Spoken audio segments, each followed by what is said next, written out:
저는 김용태 마케팅 연구소를 운영을 하고 있는데요. 저 개인적으로 변화에 대해서 좀 관심이 많았었고, 그래서 세상이 지금 어떻게 변하고 있나 뭐 이런 거를 갖다가 좀 많이 생각을 했었어요. 그래서 이제 이 변화에서 길을 찾다 이 책은 제가 한 5년 전서부터 제가 아는 사람들하고 우리 마케팅 연구소 회원들한테 이렇게 이메일로 왜 고도원의 아침 편지 뭐 이런 거 있잖아요. 그런 식으로 일주일에 한 번씩 이렇게 보냈었던 내용들인데, 이제 그런 내용들을 좀 일부 추리고 그 다음에 거기다 덧글을 써가지고 제가 이제 얼마 전에 책으로 냈던 겁니다. 그래서 여기 아마 책 읽어보신 분들 있으시겠지만은 제가 한 편 한 편 쓸 때마다 제가 굉장히 고민도 많이 하고 그랬던 글들이라서 애정도 많고요. 그래서 이걸 뭐 오늘 다 책에 있는 내용을 말씀드리기보다는 제가 느끼는 변화, 지금 세상에 어떤 변화가 일어나고 있는지를 좀 한번 같이 한번 생각해보는 그런 시간으로 제가 좀 생각을 했고요. 지금 일어나고 있는 변화를 한마디로 얘기한다면은 힘의 이동이 일어나고 있다라고 얘기를 할 수 있는데, 뭔가 지금 움직이고 있는 거죠. 힘이 파워 시프트가 일어나고 있는데, 그것이 어떤 것들인가라는 것부터 좀 이렇게 좀 같이 한번 생각 좀 해보겠습니다. 자, 먼저 세계 지도를 펴놓고요. 어느 나라가 잘 사는가, 또 어느 나라가 못 사는가 하는 걸 한번 이렇게 컬러로 칠해봤습니다. 지금 잘 사는 나라들이 대체적으로 어디에 있나요? 유럽, 그 다음에 저쪽에 이제 미국과 캐나다, 북미 쪽, 그 다음에 아시아 쪽에서는 일본, 한국, 대만, 홍콩, 싱가포르, 호주, 요 끝쪽으로 전부 다 붙어 있는 것을 볼 수가 있죠. 반면에 못 사는 나라들은 어디 있나 보면은 아주 요 빨간색이 못 사는 나라들인데요. 지금 못 사는 나라들은 대체적으로 어디에 있습니까? 예, 아프리카나 요 아시아 이쪽으로 지금 못 사는 나라들이 있죠. 근데 이 부의 세계 지도를 우리가 자세히 살펴보면은 이 지도에서 우리가 굉장히 재밌는 사실을 한 가지 발견할 수가 있습니다. 그게 뭐냐면은 학교 다니실 때 그거 기억나세요? 세계 4대 문명의 발상지. 아마 어디 기억나세요? 메소포타미아. 또요? 예, 유프라테스가 메소포타미아에 있는 그쪽이죠. 또요? 황하. 나일강의 이집트. 그 다음에요? 예, 힌두교에 있는 인더스 문명. 그렇죠? 그렇게 네 개를 4대 문명의 발상지라고 하는데요. 그게 어딘가 우리 한번 보시죠. 자, 이집트 문명권이 이쪽입니다. 여기 지중해를 갖다가 근처로 해가지고 여기가 이집트 문명권인데, 이집트 문명권이 대단한 문명권이었죠. 유럽 사람들이 자기네들이 세계 중심을 잡고 나가지고 그리스를 갖다가 자기네 이제 그런 정신의 원조라든지 문화의 원료 이렇게 많이 얘기하는데, 그리스는 그 당시에 이집트 문명권의 변방이었답니다. 그럴 정도로 이집트가 대단한 문명권이었고요. 그 다음에 메소포타미아가 지금 아랍, 중동 요쪽이 메소포타미아 문명권이죠. 요즘 아프가니스탄이나 뭐 이라크가 미국한테 굉장히 수모를 당하는데, 사실 몇백 년 전까지만 하더라도 상대가 안 되던 여기 이제 오스만 투르크 제국이 이쪽으로 있었고요. 그 다음에 인더스 문명, 이게 인도 여기입니다. 그죠? 그 다음에 황하, 중국 이쪽입니다. 그러니까 문명의 발생지라고 하는 것은 문화적으로 굉장히 앞서고 그랬을 뿐만이 아니라 과학이나 학문 이런 것도 많이 발달이 돼 있었고요. 그 다음에 경제적으로도 흥황했던 지역이 어느 지역이었냐면은 수천 년의 인류의 역사 기간 동안 이 벨트가 가장 세계의 중심이었고 가장 잘 살던 지역이 바로 이 지역이었었다라고 하는 거죠. 여기 이제 실크로드도 이렇게 있었고요. 그런데 지금은 이 지역이 전 세계에서 가장 지금 낙후된 지역으로 떨어져 있고, 이것이 18세기 들면서 18세기, 19세기 유럽에서 산업혁명을 먼저 일으키게 되면서 중심 이동을 이쪽으로 해갔던 겁니다. 제가 부의 세계사라는 책을 읽다 보니까 거기 아주 재밌는 말이 있어요. 뭐냐면은 17세기, 그러니까 17세기면 지금부터 뭐 한 400년 고전도 전인데, 17세기에 인도의 무굴 제국이 소유하고 있던 부가 유럽 전체가 소유하고 있던 부보다 훨씬 더 많았답니다. 그게 무슨 말이냐면은 인도 한 나라가 이 유럽을 다 합친 것보다도 더 잘 살았었다는 얘기죠. 한번 생각해 보십시오. 유럽은 그 땅도 굉장히 척박하고요. 그 다음에 날씨도 별로 좋지가 않습니다. 그러니까 농사 짓기가 별로 이렇게 좋은 환경이 아니었죠. 이러다 보니까 유럽 사람들은 경제 활동을 하기가 어렵고 환경이 안 좋다 보니까 밖으로 뛰쳐나가 바다로 나갈 수밖에 없었고, 그래서 북유럽은 전부 다 해적질해 갖고 먹고 사는 바이킹의 나라였대요. 그러니까 불과 몇백 년 전까지만 하더라도 인도에서 유럽 사람들이 후추 많이 수입해 가죠. 그 사람들이 고기를 먹는데 후추가 없으면 못 먹으니까 후추가 금값하고 거의 똑같을 정도로, 그러다 보니까 이 인도 여기가 그렇게 잘 살던 지역이었고요. 또 18세기 청나라가 지금 미국이 전 세계 좀 가장 잘 사는 나라로 우리가 알고 있듯이 18세기에는 청나라가 전 세계에서 가장 부자 나라였습니다. 그 다음에 가장 막강했던 나라가 바로 이 중국이었던 거예요. 그러니까 불과 한 200~300년 전까지만 하더라도 이 지역이 전 세계에서 그렇게 잘 살던 지역이었는데 우리나라도 잘 살았었죠. 그런데 세상이 달라진다고 해가지고 뭐 어떻게 되겠나 이렇게 안주하고 있던 반면에 유럽 사람들은 가진 게 없고 환경이 안 좋다 보니까 새로운 걸 도전하고 개척할 수밖에 없었고요. 그러면서 산업혁명을 일으키게 되면서 부의 역전이 일어나 버리게 되었던 거죠. 그것이 역사가 우리한테 주는 교훈이라고 우리가 생각해 볼 수가 있겠는데요. 자, 지금은 이게 또 대서양을 건너서요. 저기 미국 쪽으로 건너가 있습니다. 중심이. 지금 미국이 경제 1위 국가인데 미국이 이렇게 잘 살기 시작한 게 언제부터라고 생각하세요? 언제부터 미국이 경제 1위 국가가 됐을까요? 숫자는 두 자리인가요? 네? 숫자가 두 자리인가요? 두 자리면은 뭐 몇십 년? 아니요. 60년, 70년. 아, 예, 뭐 그 정도. 네. 그렇습니다. 이게 20세기 들면서 1차 세계대전과 2차 세계대전에 미국이 참전을 하게 됐죠. 그렇게 되면서 미국이 경제적으로 굉장히 점프업할 기회를 잡게 되면서 20세기 들면서 부가 대서양을 건너서 미국 쪽으로 중심 이동을 해갑니다. 지금은 기축통화가 달러화인데 달러화가 기축통화가 된 게 언제부터라고 아세요? 달러화가 기축통화가 된 거는요 2차 세계대전 이후입니다. 그 전에는 뭐가 기축통화였냐면은 파운드화가 기축통화였죠. 근데 이제 지금 몇십 년 동안 미국이 가장 전성기를 누렸고, 미국이 가장 세계 경제 중심 국가가 됐는데 요즘 이제 달러화가 계속 기축통화가 돼야 되느냐 말아야 되느냐 굉장히 말이 많은데, 어쨌든 간에 20세기 들면서 이 부가 중심 이동을 하더니 그게 태평양을 건너서 지금 그 영향권이 아시아의 끝쪽에 다 붙어 있는 것을 볼 수가 있습니다. 자, 몇백 년, 이 인류의 역사의 흐름에 따라서 이렇게 부가 둥근 지구를 따라서 지금 움직이는 게 느껴지세요? 자, 지금 이렇게 계속 몇백 년 동안에 이렇게 움직여 왔는데 지금 이 부가 앞으로 어디로 갈 것 같습니까? 인도나 중국. 아니면 아프리카? 아니면 유턴할까요? 이거 참 예측하는 건 누구도 쉽게 예측할 수가 없습니다. 근데 분명한 사실은 지금 이동이 일어나고 있다는 거죠. 하나의 흐름이 역사의 흐름에 따라서 이런 중심 이동이 일어나고 있는데, 그래서 저는 지금 우리나라가 굉장히 중요한 기로에 서 있다고 생각합니다. 여기서 우리가 이 역사의 흐름, 변화의 흐름을 잘 읽고 이것을 어떻게 대처하느냐에 따라서 우리나라가 인류 국가가 되느냐 아니면은 역사의 수치를 되풀이하느냐라고 하는 그런 기로에 서 있다고 보여주는 거죠. 그래서 지금 지금 이 세상이 어떠한 변화가 일어나고 있는지, 그 패러다임이 어떻게 달라지고 있는지 그거를 우리가 이해하고 하는 것은 굉장히 중요한 문제다라고 생각하는 것이죠. 그래서 제가 이제 몇 가지 지금 힘의 이동이 어떻게 일어나고 있는지를 제가 좀 한번 제가 느낀 바를 한번 말씀을 드리겠습니다. 엘빈 토플러가 그런 얘기를 했죠. 제3의 물결이라는 표현을 했는데 제1의 물결이 뭡니까?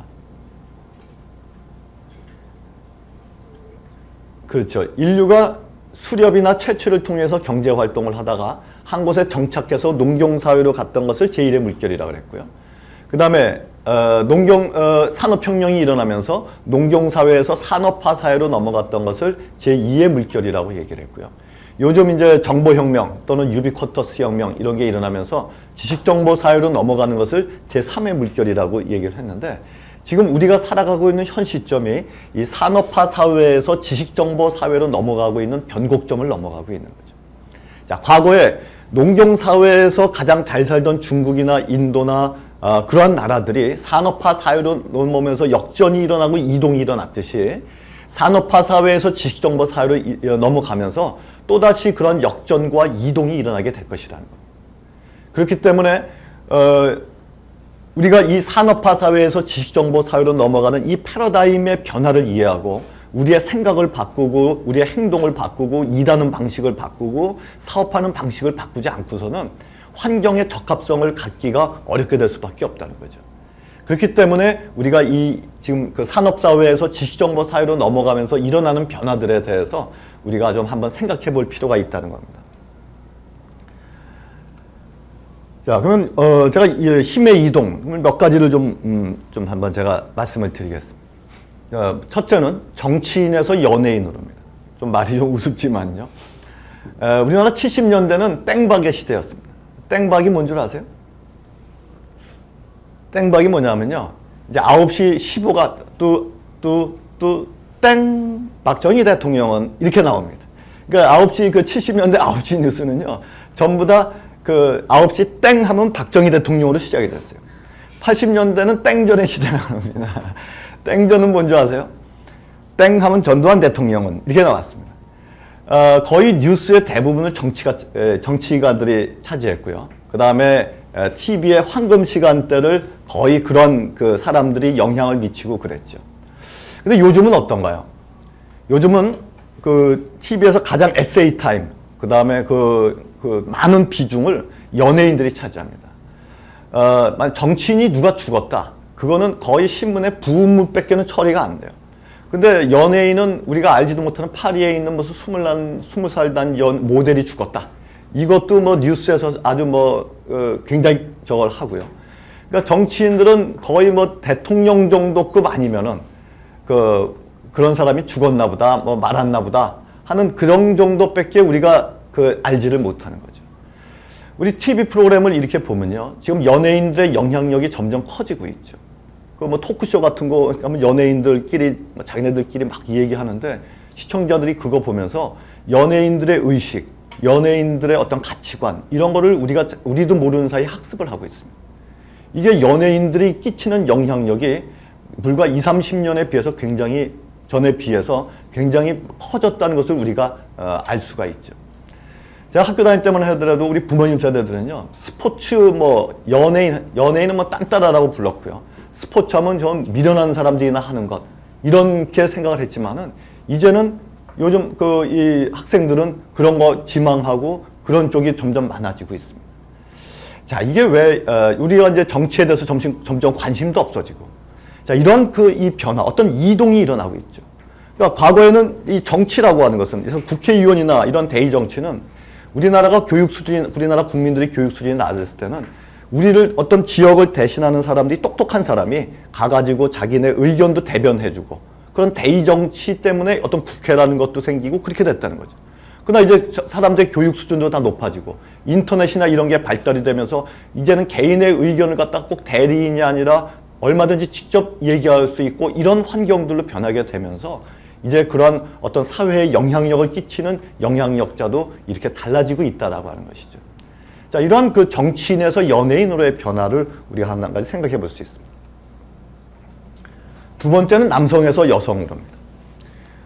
요즘 이 남학생들이요, 남녀공학 학교를 잘 안 가려고 그러는데, 왜 그러는 줄 아세요? 남녀공학 가면요, 여학생들이 잘해요. 이 내신이 좋아요. 이러다 보니까 이제 대학교 들어갈 때 내신에서 분류하게 되니까 남녀공학을 잘 안 가려고 그러는데요. 그래서 미국에서도 알파걸이라는 용어를 많이 쓴다는데, 알파걸이 이제 그렇게 굉장히 좀 똑똑하고 이렇게 실력도 있고, 우리나라 지금 사회 요직에도 여성들의 진출이 굉장히 많아졌습니다. 그 다음에 과거에는 사회에서의 성 역할이 남자와 여자가 이렇게 완전히 구분이 되고 그랬지만은 이제는 여자들의 사회 진출도 많아지고요. 여자들이 사회 요직도 막 사법연수원 그 이 합격률이 여자들이 더 많아질 정도로 그렇게 많아지고, 그 다음에 2005년도 인구 센서스 할 때 처음으로 여성이 남성을 갖다가 역전했습니다. 인구수도 더 많아졌고요. 자, 이제 이런 과거에는 산업화 사회 때는 남성 위주의 사회. 왜냐하면 산업화라고 하는 것은 기업을 만들고 공장을 돌리고 그 뭔가 그런 산업의 역군 이런 것은 남성적인 리더십 또 남성적인 어떤 그러한 캐릭터가 그러한 사회에는 더 맞았을 수 있다는 거죠. 그러나 이제 지식정보 사회로 넘어가면서 이제는 나를 따라라 어떤 가부장적 그런 리더십이 먹히는 시대가 아니라 뭔가 소통하고 커뮤니케이션 하는 이러한 능력이 이제는 점점 더 중요한 리더십의 덕목으로 돼가고 있다는 겁니다. 그렇기 때문에 여자들은 전화 2시간 하잖아요. 얼굴 안 보는 사람하고 그 전화 2시간 하잖아요. 누가 그러대요? 아들이 자기 엄마가 전화 30분만 해가 30분 만에 끊더래요. 그래서 엄마 웬일로 이렇게 일찍 30분밖에 안 걸렸어? 잘못 걸려온 전화야. 잘못 걸려온 전화도 30분 정도 할 수 있는 이 커뮤니케이션 능력. 그러니까 과거에는 아주 이 인류 이 원시 시대 때 남자들은 사냥하러 밖으로 나가고 여자들은 아이들 키우면서 동굴 안에서 이러한 이 여성의 DNA가 이제 지식정보 사회에서는 더 적합한 DNA가 될 수 있다는 거죠. 여러분들 오빠 생각이라는 노래 아세요? 뭡니까? 서울 가신 노래 가사가 어떻게 되죠? 서울 가신 오빠가 비단구도 사가지고 오신다더니 뭐 그런 거 있잖아요. 그러니까 과거에는 우리나라가 애들은 많이 낳는데 학교를 다 보낼 수가 없으니까 아들 먼저 보내고 딸들은 오빠 때문에 학교 갈 수가 없고, 그러니까 여자 동생이 서울에 가가지고 공부하러 간 오빠가 금이 환영하는 날만 기다렸던 그런 것이 이런 오빠 생각이라고 하는 그런 노래, 이러한 것이 이제 그 가사에 반영이 됐는데 이제는 그런 시대가 아닌 것이죠. 오히려 이제 개그 콘서트에서 넘버원이 요새 아주 굉장히 남성인권보장위원회가 아주 재밌는데요. 이제는 그러한 남성에서 여성으로의 이런 파워 시프트 이러한 것들이 또 일어나고 있는 이러한 현상을 우리가 느낄 수가 있습니다. 이성에서 감성으로 또 힘의 이동이 일어납니다. 산업화 시대는 이성이 지배하던 시대였습니다. 아까도 우리가 지도를 보면서 그런 거 생각했지만은 과거에는 서구가 지금 몇백 년 동안 서구가 세계 중심이 되면서 왜곡시켜 놓은 게 너무너무 많다는 거예요. 그러니까 우리가 알고 있는 지식이나 상식이 잘못되어 있는 게 서구 사람들 편향되어 있는 게 굉장히 많다는 겁니다. 근데 서양 사람들이 서구 산업 문명의 특징은 뭐냐면 이성입니다. 굉장히 분석적이고 그다음에 판단적이고 논리적이고 이런 것들이 이 서구 문명의 특징이라고 보는데, 그래서 칸트라고 하는 사람이 순수 이성 비판이라는 책을 썼잖아요. 그 사람이 순수 이성 비판에서 하고 싶었던 얘기는 그거죠. 그러니까 이성으로 모든 걸 다 하려고 하는 그러한 그러한 풍조에 대해서 비판을 했던 게 순수 이성 비판 칸트가 했던 내용이 그건데, 그러니까 이성이라고 하는 것과 감성은 어떻게 다냐면은 이런 거죠. 이성은 뭔가 이렇게 저울에다가 대고 잣대로 이렇게 재는 겁니다. 뭔가 비교해보고 판단해보고 따져보고. 근데 감성이라고 하는 것은 그런 게 아니에요. 서로 공감하고 감정을 공유하고. 그러니까 어떻게 보면 서구 문명과 동양 문명의 차이가 이런 차이가 좀 있는 것 같아요. 그 다음에 또 이성이라고 하는 것은 이렇게 전부 다 나누는 겁니다. 분석적이에요.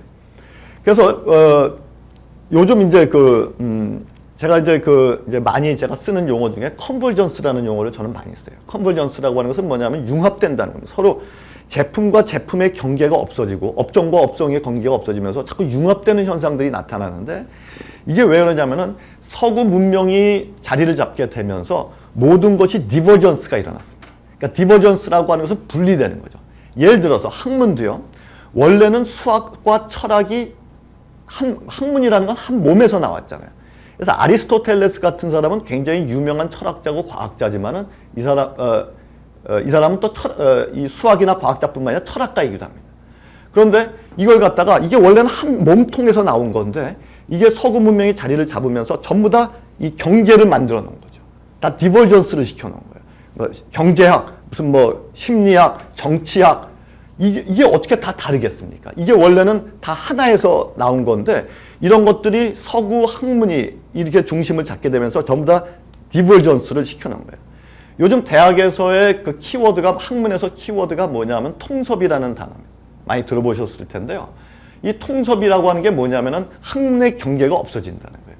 전부 다 그 다시 과거에 몇백 년 전에 서구가 득세를 하면서 디버전스 시켜놨던 것이 이제는 다시 컨버전스, 융합되는 현상들이 나타나고 있는 거예요. 그러니까 이성과 감성의 다른 점은 그겁니다. 그러니까 이성은 이렇게 분석적이고 쪼개고 나누는 이러한 그런 걸 하고요. 감성적인 사람들은 그런 것보다는 같이 이렇게 묶고 이렇게 통합하고 이러한 것들이 감성이 발달되어 있는 사람들의 특징이죠.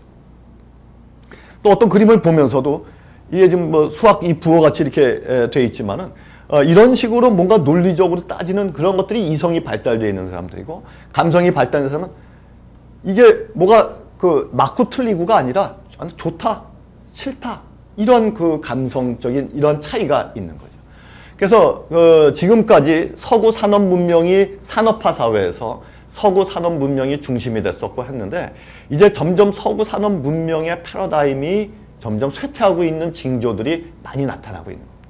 그러면서 요즘 이제 감성 마케팅 또 이러한 뭐 펀 마케팅 이런 용어들도 많이 쓰는데 이제는 이성보다도 감성 쪽으로 무게 중심이 많이 가고 있는 거죠. 과거에는요 산업화 사회는 이제 저는 이제 마케팅을 하는 사람이기 때문에 이제 소비자에 대한 그런 생각들을 하는데 이제 이런 거죠. 과거 산업화 사회 때는 우리가 A라는 제품을 살까 B라고 하는 제품을 살까? 라고 하면 예를 들어서 우리가 TV를 한번 예를 들어 보시죠. A라고 하는 TV를 브랜드를 살까 B라는 걸 살까 할 때는 과거에는요 어느 회사가 더 퀄리티가 좋은가 또 어느 회사가 애프터 서비스 잘해주나 어디가 더 친절하나 뭐 이런 걸 이성적으로 비교해보고 분석해보고 따져보고 산 거죠.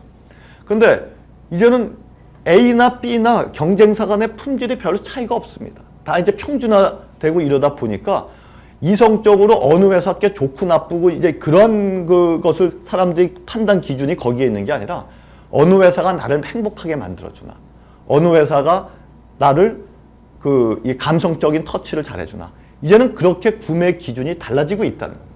그것이 이제 감성 마케팅 이런 이제 트렌드로 가고 있는 이유인데 이런 그 감성에서 이성으로의 이 이동이 일어나고 있는 거죠. 하나 예를 들면 혹시 이런 신문 기사 보셨는지 모르겠는데 이게 신문에 났던 헤드라인입니다. 여자를 놀게 하라. 새 시장이 열리리니. 뭐 아주 멋있죠. 이게 뭐냐면은 이제 주카리라고 하는 그 운동 프로그램인데요.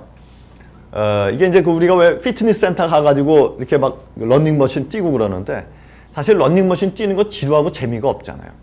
근데 이제 이 프로그램은 뭐냐면은 여러분 태양의 서커스라는 회사 아시죠? 예, 태양의 서커스가 이 아이디어를 냈어요. 그래가지고 이 왜 서커스단 보면은 이렇게 공중근에 이렇게 가는 거 있잖아요. 이제 이 아이디어를 이제 토대로 해가지고 이렇게 이제 사람들이 이거를 붙잡고 이렇게 왔다 갔다 하면서 이게 운동 효과가 나는 이제 그런 프로그램입니다. 그래서 이제 이 운동 프로그램의 아이디어를 태양의 서커스가 내고요. 그 다음에 요 운동 용품이나 이런 의상은 리복이 이거를 tested. 그래가지고 리복하고 태양의 서커스가 같이 공동 마케팅을 했습니다. 그것이 이제 이 주칼이라고 하는 프로그램인데 이게 지금 우리나라 잠실의 피트니스 센터 한 군데 지금 들어와 있어요. 앞으로 이제 점점 더 이렇게 확산이 될 것 같은데 이 리복의 CEO가 무슨 얘기를 했냐면은 이제는 재미를 주입해야 살아남는 시대가 됐다. 단순히 이성적으로 비교해봐가지고 리복이 좋으냐 나이키가 좋으냐 그 퀄리티의 차이는 모릅니다. 코카콜라가 맛있습니까? 펩시콜라가 맛있습니까? 그거 눈 가리고 먹으면 누가 어느 게 맛있는지 모릅니다. 이제는 사람들이 이성적으로 그럴 것이 아니라 이제는 재미와 감성 이런 거를 융합시키지 않으면 안 된다라고 하는 거죠. 이건 태양의 서커스 CMO가 한 얘기인데 표만 판다고 마케팅 끝나는 거 아니다. 관객이 행복해져야지 비로소 끝난다. 이런 얘기를 했는데 이제는 이렇게 그 사람들의 감성적인 터치, 행복하게 만들어주는, 이제는 이런 쪽에 더 무게중심이 가고 마케팅에서도 이런 감성 마케팅, 이런 것이 더 중요해진다는. 제가 재밌는 그 영상을 좀 하나 보여드리려고 하는데요. 그 혹시 그 춤추는 그 필리핀 교도소라고 들어보셨어요? 제가 몇 달 전에 W라는 프로그램 아시죠? 이제 그걸 이렇게 보다 보니까 거기서 뭐가 나오냐면은 필리핀의 수빅 지역에 있는 이 교도소인데 거기 교도소장님이 이제 새로 부임을 했답니다. 새로 부임을 하셔가지고 이제 이제 뭔가 이제 이 교도소를 바꿔나가기 시작했는데, 자, 교도소는 어떤 교도소가 좋은 교도소입니까? 어떻게 하면은 이 교도소를 경영을 잘하는 걸까요? 어떤 교도소를 만들면? 말썽 없는. 싸움 별로 없는? 말썽 없는. 말썽 없는. 예, 그 안에서 사람들 말썽 피지 않는. 예, 그렇죠. 또요. 그렇죠. 교화가 잘 돼서 재범률이 떨어지게. 그렇게 만드는 게 이 교도소장의 경영 목표겠죠. 그러면 그런 경영 목표를 달성하기 위해서 낼 수 있는 아이디어들은 어떤 게, 보통 사람들 생각할 때는 가가지고 정신교육 딱 시키고 철저한 규칙 내에서 통제하고, 그러한 것들이 이 교도소의 경영 목표를 달성하는 방법이라고 생각할 텐데, 이분이 낸 아이디어는 뭐냐면은 엉뚱하게도 이 죄수들을 연병장에다 모아놓고요, 춤을 추게 만듭니다. 그러니까 하루에 2시간씩 마이클 잭슨의 노래를 틀어놓고 같이 이렇게 춤을 추게 만들었어요. 그리고 이제 이 뒤에는 이렇게 이제 가족들을 초청해가지고 가끔가다 가족들을 초청해서 같이 뭐 축제 비슷하게 그런 것들도 열고요. 그래가지고 이 교도소장님이 이 연병장에서 죄수들이 이 춤추는 장면을 갖다가 UCC로 찍었어요. 이래가지고 이걸 유튜브에다 올렸습니다. 그랬더니 이게 조회수가 폭발하면서 난리가 나버린 거예요. 그래가지고 CNN에서 이걸 방영을 했어요. 그 CNN에서 방영을 한 걸 보고 우리나라 W에서 이제 이거를 했는데, 제가 그 CNN에 나왔었던 그 영상을 제가 하나, 그래가지고 W 프로그램에서 이제 여기 죄수들하고도 인터뷰를 하고요. 그 다음에 이제 출소한 사람들하고도 인터뷰를 했는데, 너무 사람들이 달라진 거예요. 그래가지고 출소한 사람들도 그 재범률이 뚝 떨어지고 이 교도소 분위기가 달라졌답니다. 그래가지고 이제 W에서 이걸 소개를 했는데요. 생각해보세요. 춤과 죄수라고 하는 건 사실은 굉장히 어울리지 않는 조합인데, 그러한 역발상, 그런 창의성, 이게 이 교도소를 바꿔놓은 거예요. 그러니까 이 춤을 추면서 이게 댄스 세라피 같은 게 된 거예요. 일종의 치료, 이 심리 치료가 돼가지고, 요즘은 저것도 한대요. Nobody want you 있죠? 그거 한답니다. 요새 여기서.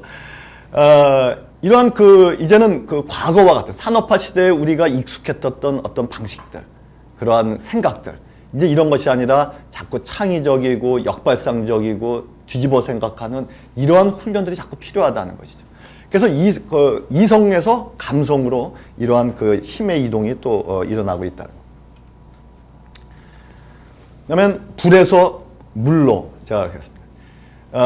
몇 년 전에 블루오션이라고 하는 이제 용어가 굉장히 그 책이 베스트셀러가 되면서 그 용어가 이렇게 많이 회자가 됐는데, 레드오션하고 블루오션, 저는 대비가 참 재미있다고 생각해요. 그러니까 대부분의 회사들이 레드오션에서 막 정말 피 튀기는 싸움을 하면서 출혈 경쟁을 해가면서 하고 있다 보니까 점점 이 판 자체가 붉은 피가 낭자한 그러한 레드오션으로 변하고 있는데, 이런 청정 지역, 경쟁이 심하지도 않고 수익성도 좋은 이런 블루오션이 있다라고 하는 거는 정말 이쪽에 있는 사람들로 볼 때는 복음이 아닐 수 없는 거죠.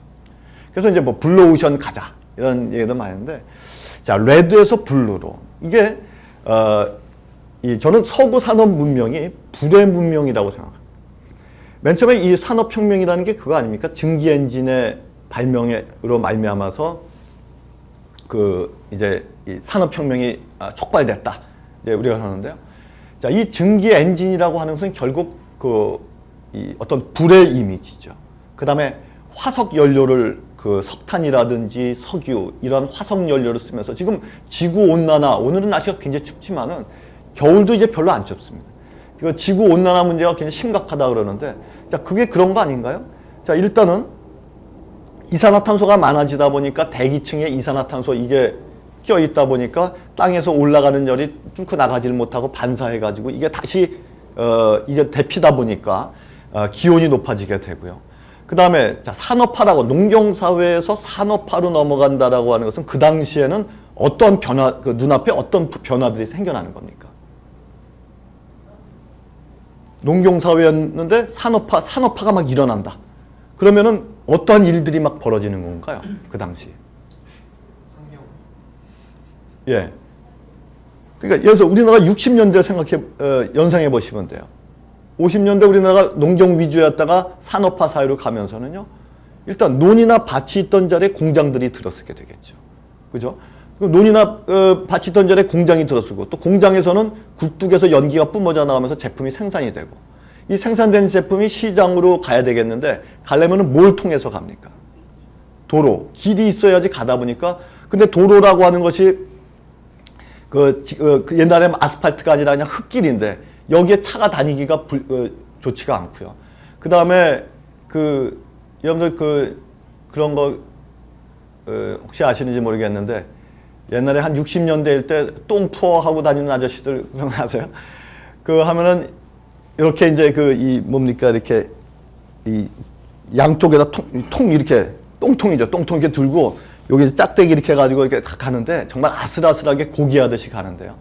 길거리에 똥 오줌 이런 게 굉장히 많을 수밖에 없는 거죠. 또 이 어떤 동물들의, 그러니까 그런 거 있다 보니까 그것이 그 유통의 이 기능으로서는 이 산업화에는 어울리지가 않는 거죠.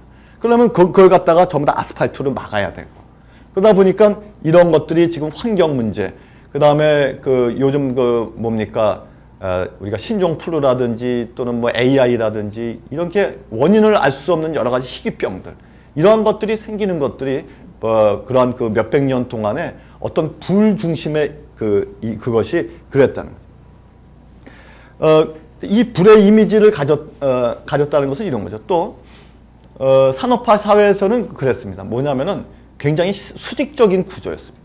그러니까 불은 위로 올라가는 특성을 가지고 있다 보니까 사람들이 성공지향적이고, 뭐 높이 올라가는 걸 좋아하고, 굉장히 수직적이고, 그 다음에 뭔가 그런 불처럼 강력한 리더십, 이러한 것들이 산업화 시대에는 어울리는 그런 리더십이었다. 그러니까 지식정보 사회로 가면서 이제는 그런 불의 이미지가 아니라 지식정보 사회는 이 물의 이미지로 지금 많이 변하고 있는데요. 그러니까 앞으로 리더십도 그런 거다. 리더십도 과거에는 회사도 일 잘하고 이런 리더 있는 사람들은 굉장히 뭔가 카리스마도 있고, 뭔가 나를 따라라 하고 안 되면 되게 하라, 이런 리더십이었지만은 이제는 그것이 아니라 물과 같은 특성을 갖지 않으면, 리더들이 물과 같은 특성을 갖지 않으면 안 된다는 거죠. 물은 이런 둥근 컵에 담기면 둥글게 되고요. 네모난 컵에 담기면 네모나게 되고요. 자기 본성은 잃지 않으면서 그런 플렉서빌리티, 그러니까 유연성도 있고, 그다음에 불은 위로 올라가지만 물은 밑으로 내려갑니다. 요즘 섬김의 리더십 이런 얘기들을 많이 쓰는 이유가 뭐냐면은, 이제는 리더라고 해가지고 나를 따라라, 내가 이런 것이 아니라 밑으로 내려가서 섬기는, 물과 같이 섬기는 이런 식으로 가지 않고서는 지식정보사회에 어울리는 리더가 될 수 없다라고 하는 거죠. 그러니까 이것이 산업화 사회와 지식정보 사회로 넘어가면서 이러한 이 어떤 근본적인 패러다임의 전환이 일어나고 있다는 거죠. 그래서 제가 이제 이 책에도 지금 화요일에서 수요일로 넘어가는 그런 시점인지도 모르겠다, 인류의 역사가, 그런 제가 글을 써놨었는데, 어떻게 보면 그런 이 동양에서 얘기하는 어떤 음양오행이라고 그럴까요? 뭐 그런 건지도 모르겠어요. 그런 순환의 논리에 따라서 지금 우리가 산업화 사회에서 지식정보 사회로 넘어가는 그러한 시점인 것 같습니다. 자, 그 다음에 또 한 가지는 이제 자본에서 지식으로. 산업화 사회는요, 자본주의였습니다. 이게 무슨 말이냐면은 이런 거죠. 아까 우리가 조금 아까 그런 생각했잖아요. 산업화가 된다. 산업화가 일어난다. 산업화 사회로 간다는 것은 공장들이 들어서고, 길이 닦이고, 시장이 활성화되고, 이렇게 돼야지 산업화가 되는 건데, 공장 짓고 길 닦으려면 뭐가 있어야지 가능합니까? 돈. 쩐이 있어야죠. 그러니까 자본이 없으면은 공장 짓고 길 닦고 할 수가 없는 겁니다. 그러니까 산업화라고 하는 것과 자본주의라고 하는 것은 맥락을 같이 할 수밖에 없습니다. 그러니까 자본이 경제 시스템의 중심에 설 수밖에 없고, 그 다음에 이런 그 자본가가 대접을 받는 것이 산업화 시대였다는 거죠. 아무튼 그 뭐죠? 그 베니스의 상인에 나오는 그 사람 이름이 누구예요? 샤일록인가요? 그 악덕 그 고리 대금업자. 이 사람이 그 셰익스피어의 그 베니스의 상인에서 그려지는 모습은 굉장히 그 뭐라 그럴까요? 그러니까 악덕한 이 고리 대금업자인데 이 사람이 천민이고요. 유태인입니다. 그 소설에서 나오는 게. 그러니까 그 당시만 하더라도 자본가라고 하는 사람들이 대접을 받던 시대가 아닌 거예요. 그런데 이게 산업혁명이 일어나고 산업화를 하다 보니까 그런 자본가들이 중심에 설 수밖에 없었던 거예요. 그러니까 과거에는 그렇게 돈 빌려주는 사람, 그러니까 지금같이 뭐 금융기관 이런 데들은 전부 다 천민, 그 다음에 사회에서 소외받는 계급, 이러한 그 계층이었다. 근데 이게 산업화 사회 돼가면서 자본주의로 되다 보니까 자본가가 대접을 받고 중심에 설 수밖에 없는 거예요. 여러분들 요즘 이 미국을 움직이는 사람들이 유태인이라고 그러잖아요. 그게 이유가 그런 거죠. 유태인들이 그렇게 옛날부터 소외받고 그러면서 그런 이 자본, 이런 거를 갖고 있는데 이제는 산업화가 되고 자본주의가 되면서 그들이 영향력을 끼칠 수밖에 없는 그렇게 변한 것이 지금 이제 유태인들이 미국이나 이 세계 경제를 움직이는 그런 손이 됐다는 게 그런 의미죠. 자, 그런데 그 과거에는 산업화 사회에는 자본이 있어야지 자본이 가치를 만드는 원천이었는데 이제 지식정보 사회에서는 자본이 아니라 지식이 가치의 원천으로 변하고 있다는 거예요. 그러니까 과거에는 돈 없으면은 뭘 기업을 일으키려도 일으키기가 어렵고 했었지만은 이제는 지식만 있고 내가 창의적인 게 있고 컨텐츠가 좋고 이렇다면은 그러한 것들은 이제 얼마든지 할 수 있는 환경으로 변화하고 있다는 거죠. 그러니까 이제는 자본이 아니라 지식으로 그 가치의 원천이 이동을 하고 있는 겁니다. 자원의 저주라는 용어 들어보셨어요? 자원의 저주. 그게 뭐냐면요. 과거에 산업화가 일어나기 전에 자원이 풍부했던 나라들 있잖아요. 자원이 풍부했던 나라들이 잘 살 수밖에 없겠죠. 뭐 농사짓기도 환경도 좋고 자원이 많으니까. 근데 자원이 풍부했던 나라들이 산업화 사회로 가면서 전부 다 지금은 못 사는 나라로 전락해 있습니다.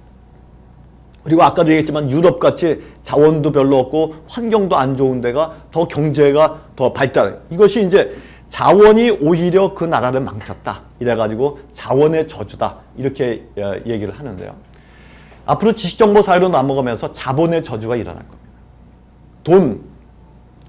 그러니까 돈이 많고 자원이 많고 자본이 많으면 안주하잖아요. 뭔가 도전하지 않고 그냥 있잖아요. 그러니까 이제는 지식정보 사회로 넘어가면서 자본을 지식으로 전환을 시켜야지 자본 그냥 많아가지고는 돈만 많아가지고는 앞으로 자본의 저주를 당하게 될 수 있다는 거죠. 그러니까 돈 많은 사람들이 자식들한테 돈 많이 물려주면 안 됩니다. 그거는 자본의 저주의 덫에 걸릴 수밖에 없는 거죠. 자, 그래서 이제는 자본에서 지식으로 이렇게 가치의 원천이 이동을 하고 있는데, 자, 우리가 그 용어가 이제 가끔 헷갈리는 게 있어요. 뭐냐면은 자료, 정보 이런 용어들 많이 쓰죠. 자료다, 정보다, 또 지식이다 이런 용어를 많이 쓰는데 우리가 데이터를 이제 자료라고 번역을 합니다. 자, 그러면 데이터하고 그다음에 정보, 인포메이션하고 knowledge, 지식하고는 어떻게 다른 건가요? 지금 이제 잘 설명해 주셨는데, 자, 데이터라는 건 이거죠. 뭐냐면 지금 다 널려 있는 게 데이터입니다. 그렇죠? 다 널려 있는 게 데이터. 뭐 우리가 지금 뭐 수도 없이 뭐 책도 보고 신문에도 나오고 TV에서도 나오고 이게 전부 다 데이터입니다. 그런데 정보라고 하는 것은 인포메이션이라는 것은 데이터를 갖다가 데이터에서 몇 가지를 관계를 맺어가지고 거기서 이걸 의미로 전환한 것이 정보죠. 예를 들어서 부동산 정보다. 그럼 부동산에 대한 데이터는 굉장히 많죠. 그 중에서 뽑아가지고 의미 있는 이것으로 압축한 것이 인포메이션입니다. 그죠? 그걸 이제 우리가 정보라고 얘기를 하죠. 지식이라고 하는 것은, 그러니까 데이터에다가 의미를 부여한 것이 인포메이션이고요. 인포메이션, 우리가 부동산 정보가 있다. 무슨 아니면 뭐 입시 정보가 있다. 뭐에 대한 그 정보가 있다. 그걸 가지고 이걸 갖다가 뭔가 가치로 전환한 것이 지식의 개념입니다. 날리지의 개념인 거죠. 그러니까 그런 것이 데이터와 인포메이션과 날리지의 차이입니다. 그러니까 마케팅에서는 이겁니다. 예를 들면은 고객이 예를 들어 가지고 요즘 이 편의점 한번 생각을 해보시죠. 과거에는 구멍가게 할 때하고 구멍가게 아저씨가 장사할 때하고 요즘 편의점하고는 완전히 다릅니다. 자, 과거에는 구멍가게 할 때는 뭐냐면은 이제 누가 이제 물건을 삽니다. 그러면은 이제 아저씨가 수첩에다가 기록을 해내요. 오늘 누가 라면 몇 개 팔았다. 뭐 이런 거 다 기록해놨잖아요. 그다음에 영수증 띄워달라 그러면 이제 영수증 하나 써줍니다. 그다음에 이제 문 닫아놓고 이제 재고 이제 파악해가지고 주문도 하고 그렇습니다. 자, 그런데 요즘은 편의점에 가면은요, 딱 이렇게 바코드를 한번 쫙 읽으면은, 그럼 뭐, 그냥 이게 뭡니까? 그 계산기 기능도 되고, 영수증도 되고요. 그 다음에 또 재고가 파악이 되고 자동 발주도 나가고, 또 그것뿐만 아니라 더 중요한 이거는 뭐냐면은, 예를 들면 코카콜라가 시간대별로 몇 시에 가장 많이 팔리는지, 그 다음에 그 날의 온도나 이런 거하고 어떻게 상관관계가 있는지, 그 다음에 지역별로 봤을 때는 어떻게 판매가 어디가 강하고 어디가 약세인지, 이런 것들이 이제는 그런 것들이 확 파악이 되는 거죠. 자, 그렇다면 고객이 와가지고 사는 거는 이거 읽는 거는 다 데이터입니다. 근데 그걸 가지고 분석을 하는 거죠. 그래서 이게 지역별로는 어떻고 날씨와는 어떤 상관관계가 있고 그 다음에 어떤 연령대 사람들이 많이 사는구나. 그렇게 하는 것은 거기에서 인포메이션을 얻는 거죠. 그러니까 그래서 인포메이션인데 거기서 그치는 게 아니죠. 자, 그러면은 이 회사가 어떤 액션으로 들어갈 것이냐라고 하는 것. 그게 날리지의 개념입니다. 그러니까 요즘 회사들이 지식경영 이런 용어들을 많이 쓰는데 지식경영이라고 하는 것은 바로 그런 인포메이션을 가지고 가치로 전환하는 그것이 바로 지식경영의 이 개념이라고 볼 수 있는 거죠. 이제 그것이 데이터와 인포메이션과 날리지의 차이인데요. 이제 공자가 그런 얘기를 했습니다. 좋아하는 사람이, 아는 사람이 좋아하는 사람만 갖지 못하고 좋아하는 사람이 즐기는 사람만 갖지 못하다. 자, 이게 뭡니까? 안다라고 아는 것이 중요한 것이 아니라 그걸 좋아하는 게 중요하고요. 좋아하는 것보다 더 중요한 것은 그걸 즐길 줄 아는 게 더 중요하다는 거죠. 그러니까 이 말이 무슨 말인지 이해가 되시죠? 이것이 안다는 건 그냥 데이터입니다. 근데 좋아한다는 거는 거기에서 뭔가 의미를 가지고 그걸 좋아하는 거죠. 그러니까 여기서 호라고 하는 것은 인포메이션의 경지죠. 근데 여기에서 한 단계 더 업그레이드 해가지고 즐기는 이것이 날리지의 개념입니다. 공자가 얘기한 그 개념이 바로 그건데요. 저는 우리나라 교육에 문제가 있다고 생각하는데 우리나라 교육은 다 이 수준입니다. 그냥 데이터들 갖다가 열심히 학생들 머릿속에다 집어넣지 그거를 뭔가 즐기고 그걸 자기 지혜로 만들 줄 아는 그런 교육이 굉장히 부족한 거죠. 그다음 지식정보 사회로 가면서 이제는 이 수준으로 이제는 가지 않고서는 과거와 같은 산업화 시대와 같은 그러한 것만 가지고는 이제 더 이상 되지 않는다는 거예요. 그것이 지식이라고 하는 지식정보 사회라고 우리가 얘기하는 그 개념이 바로 그런 것이죠. 지식사회라고 하는 것은 바로 우리가 알고 좋아하고 그거를 체화해가지고 그걸 즐길 줄 아는 그러한 경지까지 가는 것이 바로 지식사회의 특징이다라고 말씀드릴 수 있는 거죠. 엘빈 토플러가 이런 얘기를 했는데요. 지금부터는 모든 단계에서 가치를 구현하고 부과하는 것이 노동이 아니라 지식이 될 것이고 원자재가 아니라 기호들이 될 것이다 라는 얘기를 했습니다. 이게 지식정보 사회에서는 단순한 노동, 일 열심히 하는 게 중요한, 워크 하드한 게 중요한 게 아니라 워크 스마트한 게 중요한 거예요. 그러면 노동이 아니라 지식이 중요하고 그 다음에 어떤 하드웨어가 중요한 게 아니라 기호, 이런 소프트웨어가 중요한 이런 파워 시프트가 일어난다는 거죠. 그래서 이같이 높은 차원의 조정이 없다면 그리고 이를 위해서 필요한 정신노동이 없다면 경제는 아무런 부가가치도 또 아무런 부도 창출해낼 수 없다. 그러므로 가치는 단순히 토지노동 자본의 결합에만 의지하지 않는다. 지금까지 여러분들 그런 거 학교 다닐 때 그런 거 기억나서 생산의 3요소 하면은 토지, 노동, 자본이라고 했습니다. 이게 생산의 3요소인데 이제는 이거 가지고는 안 된다는 거예요. 이 세상의 모든 토지, 노동, 자본을 합치더라도 그것들이 종전보다 훨씬 높은 차원에서 통합되지 않는다면 소비자 욕구를 충족시키지 못할 것이다. 그리고 이에 따라서 가치의 개념이 전면적으로 달라진다. 이런 얘기를 했는데 이제는 산업화 시대 때는 토지, 노동, 자본 이걸 가지고 열심히 일하고 이렇게 하면은 그것이 돈도 벌 수 있었고 성공도 할 수 있었지만은 이제는 그것이 아니라 지식이 없으면은 이걸 지식이라는 걸 이해하지 못하고서는 이러한 앞으로 지식정보 사회에서 리더십을 유지하기가 어렵게 될 것이라는 거예요. 그렇기 때문에 우리가 이러한 이 지식의 개념 이런 걸 이해하시고 그렇게 업그레이드 시키는 노력이 필요하다는 거죠.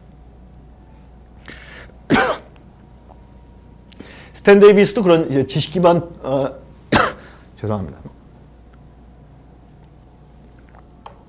지식 기반 사업의 도래라는 글에서 이런 얘기를 했는데요.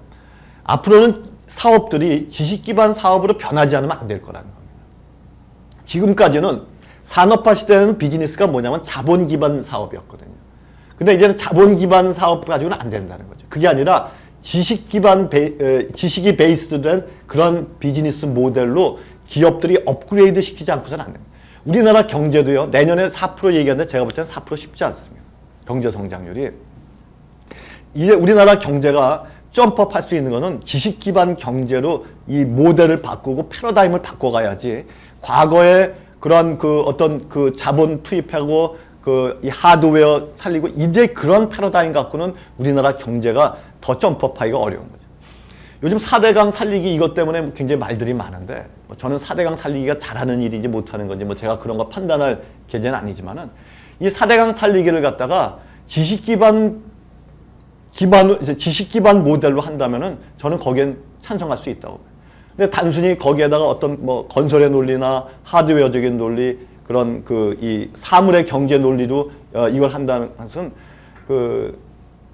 제가 볼 때는 좀 시대착오적인 이런 걸 수도 있겠다라는 생각이 드는 거죠. 돈 뎁스콧이라는 사람이 이런 얘기를 했어요. 앞으로 신경제에 있어서 앞으로 제조회사가 앞으로 어떻게 될 것이냐, 제조회사의 미래가 어떻게 될 것이냐. 그래서 보잉의 예를 들고 있는데요. 보잉의 비용의 3분의 1은 소프트웨어 비용이라는 겁니다. 그래서 보잉사는 분명히 소프트웨어 사업에 있으며 항공기 제조의 새로운 가치 리더는 마이크로소프트, EDS, 앤더스 컨설팅, IBM과 같은 첨단 기술 소프트웨어의 개발 역량을 갖춘 회사가 될 것이다. 정교한 항공기는 그들이 말하듯이 정보 내에서 비행하는 부분들의 집합이 될 것이다. 명세서는 모든 관련 당사자들과 함께 넷상에서 공유될 것이고 비행기는 새로운 세대의 젊은 지식 노동자들에 의해 네트워크를 바탕으로 제조될 것이다. 보잉사는 사이버 공간에서 항공기를 설계하기 위해 공급자와 소비자와 함께 일하는 설계, 네트워킹, 프로젝트 관리, 마케팅 회사가 될 것이다. 라는 얘기였습니다. 저는 이 글이 참 인상이 깊었었는데요. 자, 앞으로 제조업은 그러니까 예를 들면 이겁니다. 우리가 항공기 하니까 우리가 너무 멀리 떨어져 있으니까 우리가 자동차 회사를 한번 생각해 보시죠. 자동차 회사는 이제 자동차 회사가 옛날처럼 엔진 잘 만들고 그다음에 이런 것도 중요하죠. 근데 앞으로 그거 가지고는 자동차 산업이 발전할 수 없다는 겁니다. 왜냐하면 지금 자동차 이 사람의 이 표현대로 새로운 가치 리더는 자동차 엔진이나 이거의 안정성이나 그게 새로운 가치 리더가 아니라 거기에 어떤 IT 기술이 접목되느냐, 또 내비게이션이라든지 여러 가지 그런 요즘 블랙박스라든지 이런 것들이 많이 나오는데 앞으로 이 자동차 산업을 갖다가 제가 그런 얘기를 해요. 자동차 회사에서 강의할 때 그런 얘기입니다. 이걸 자동차 산업이라고 생각하시면 안 된다, 당신들. 자동차 제조업이라고 생각하시면 안 됩니다. 이제는 문화 비즈니스를 하셔야 되고 하나의 고객들한테 자동차에 대한 라이프 스타일을 제공하는 라이프 스타일 비즈니스를 하셔야지 단순히 하드웨어 더 튼튼하게 만들고 엔진 힘있게 만들고 하이브리드 카 만들고 이제 거기에서 자동차 회사들의 이 리더십이 결정나는 게 아니라는 거죠. 예를 들어 건설업도 마찬가지죠. 건설업도 시공 능력에 있어서 건설 회사들이 얼마나 차이가 있습니까? 그게 중요한 게 아니라 이제는 건설업도 디자인 회사가 돼야 되고요. 그 다음에 그런 문화 사업이나 라이프스타일 비즈니스를 하는 이제는 어떤 공간을 만드는 개념으로 이게 패러다임 시프트가 일어나야지 단순히 하드웨어 잘 만들겠다? 이제 그거 갖고 안 나요. 그러니까 이 사람이 얘기하는 것도 그죠. 보잉사가 제조업인데 앞으로는 제조업이 아니라는 겁니다. 뭐냐면은 이런 네트워킹, 프로젝트 관리, 마케팅 컴퍼니가 되지 않고서는 안 된다는 거예요. 그러니까 이제는 이런 식으로 지식 기반 비즈니스라고 하는 것은 이와 같이 과거의 그 어떤 하드웨어 중심적인 사고에서 소프트웨어 중심적인 사고에 이동을 하는 것이 이런 지식 기반 사업으로 전환하는 그런 방법이 될 수 있다는 거죠. 이 쿠키가 그 태화당을 이제 이렇게 이 아저씨 대신에 경영을 물려받아요.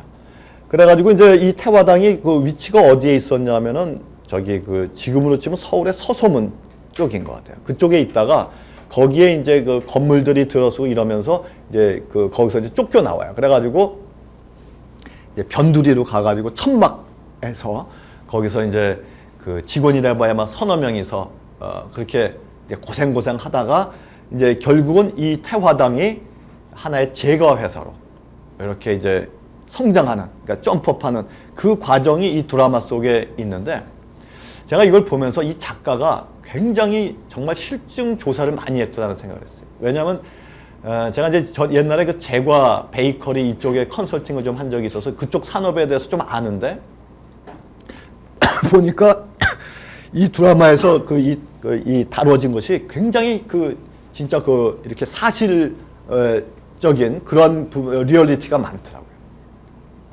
근데 제가 그 드라마를 보면서 이제 이게 무슨 생각이냐면 이런 거죠.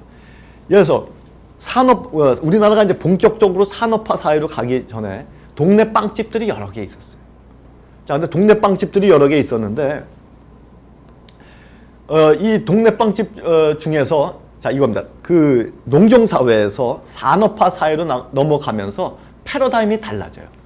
패러다임이 달라진다라고 하는 것은 뭐냐면은, 자, 산업혁명이 일어나면서 대량 생산, 대량 유통, 대량 커뮤니케이션이 가능해집니다. 그러면은 비즈니스 모델이 방식이 어떻게 바뀌냐면은, 과거에는 이거 아니에요. 내가 동네 빵집 가가지고 그러니까 예를 들면 내가 칼이 하나 필요하다. 그러면 대장간 가가지고 나 칼 하나 갈아주셔. 그러면 이제 칼 갈아가지고 그 소비자한테 줬을 거 아니에요. 그것이 산업화 이전의 비즈니스 방식은 다 그렇게 비즈니스 했겠죠.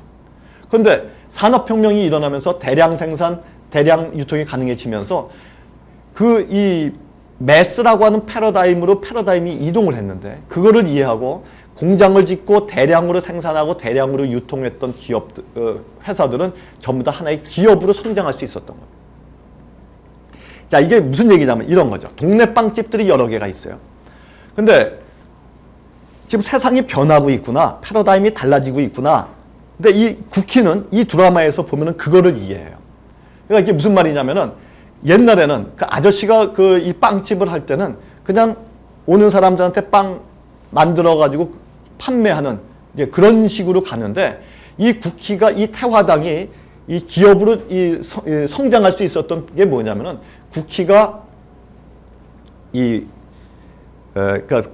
샌드 비스켓, 샌드 비스켓을 만드는 기계를 연 거예요. 이 드라마에서 보면은 이 드라마에서 제가 이게 굉장히 실증적인 이 리얼리티가 있다고 느낀 게 뭐냐면 이 쿠키가 이 드라마에서 기계에 굉장히 집착하는 장면이 나옵니다. 자기가 돈이 없는데도 기계가 필요하다 이래가지고 그 기계에 대해서 조예가 있는 사람이 있다면 열심히 좋다는 얘기고요. 또 이 드라마에 보면 일본에서 모리나가에서 기술자들이 오는데 그 기술자들한테 가서 기계에 대한 자문을 구하는 그런 장면들이 나옵니다. 그게 뭐냐면은 쿠키가 그걸 깨달은 거예요. 뭐냐면은 그냥 집에서 동네 빵집에서 만드는 거는 그냥 오븐에다 구우면 만드는데 이게 샌드 비스켓을 이렇게만 오는 사람한테만 팔 게 아니라 이걸 만들어 가지고 극장 앞에 가서 팔아야 되겠다. 이 생각을 하는 거예요. 근데 그렇게 대량으로 만들려면 조그만 오븐 갖고 되는 문제가 아니라 기계가 있어야 된단 말이에요. 그러니까 기계에 대해서 굉장히 집착을 하고 거기에 투자를 많이 하는 그런 장면들이 나오는데 바로 그거죠. 이제는 단순히 오는 사람들 이것만 갖고 안 된다. 이제는 이렇게 대량으로 이걸 만들어 가지고 가서 대량으로 유통시키고 그 다음에 홍보도 하고 이런 식으로 비즈니스 방식을 바꿔야지 이 태화당도 크지, 그렇지 않고 동네 빵집으로 남아있다가는 안 되겠다라고 하는 생각을 이 국희가 이 드라마에서 하는 장면들이 곳곳에서 나오는 거예요. 자, 이런 거죠. 동네 빵집이 여러 개가 있었습니다. 근데 어떤 빵집은 아이, 야, 손님 많은데 우리 뭐 이렇게만 해도 먹고 사는데 뭐 지장 없는데, 이렇게 생각하고 이런 기업화, 그러니까 산업 사회가 넘어가면서 일반 이 가족 단위로 하던 이런 하나의 빵집에서 이걸 기업화하는데 점프업하지 못했던 데들은 지금 동네 빵집들이 다 사라져버린 거예요.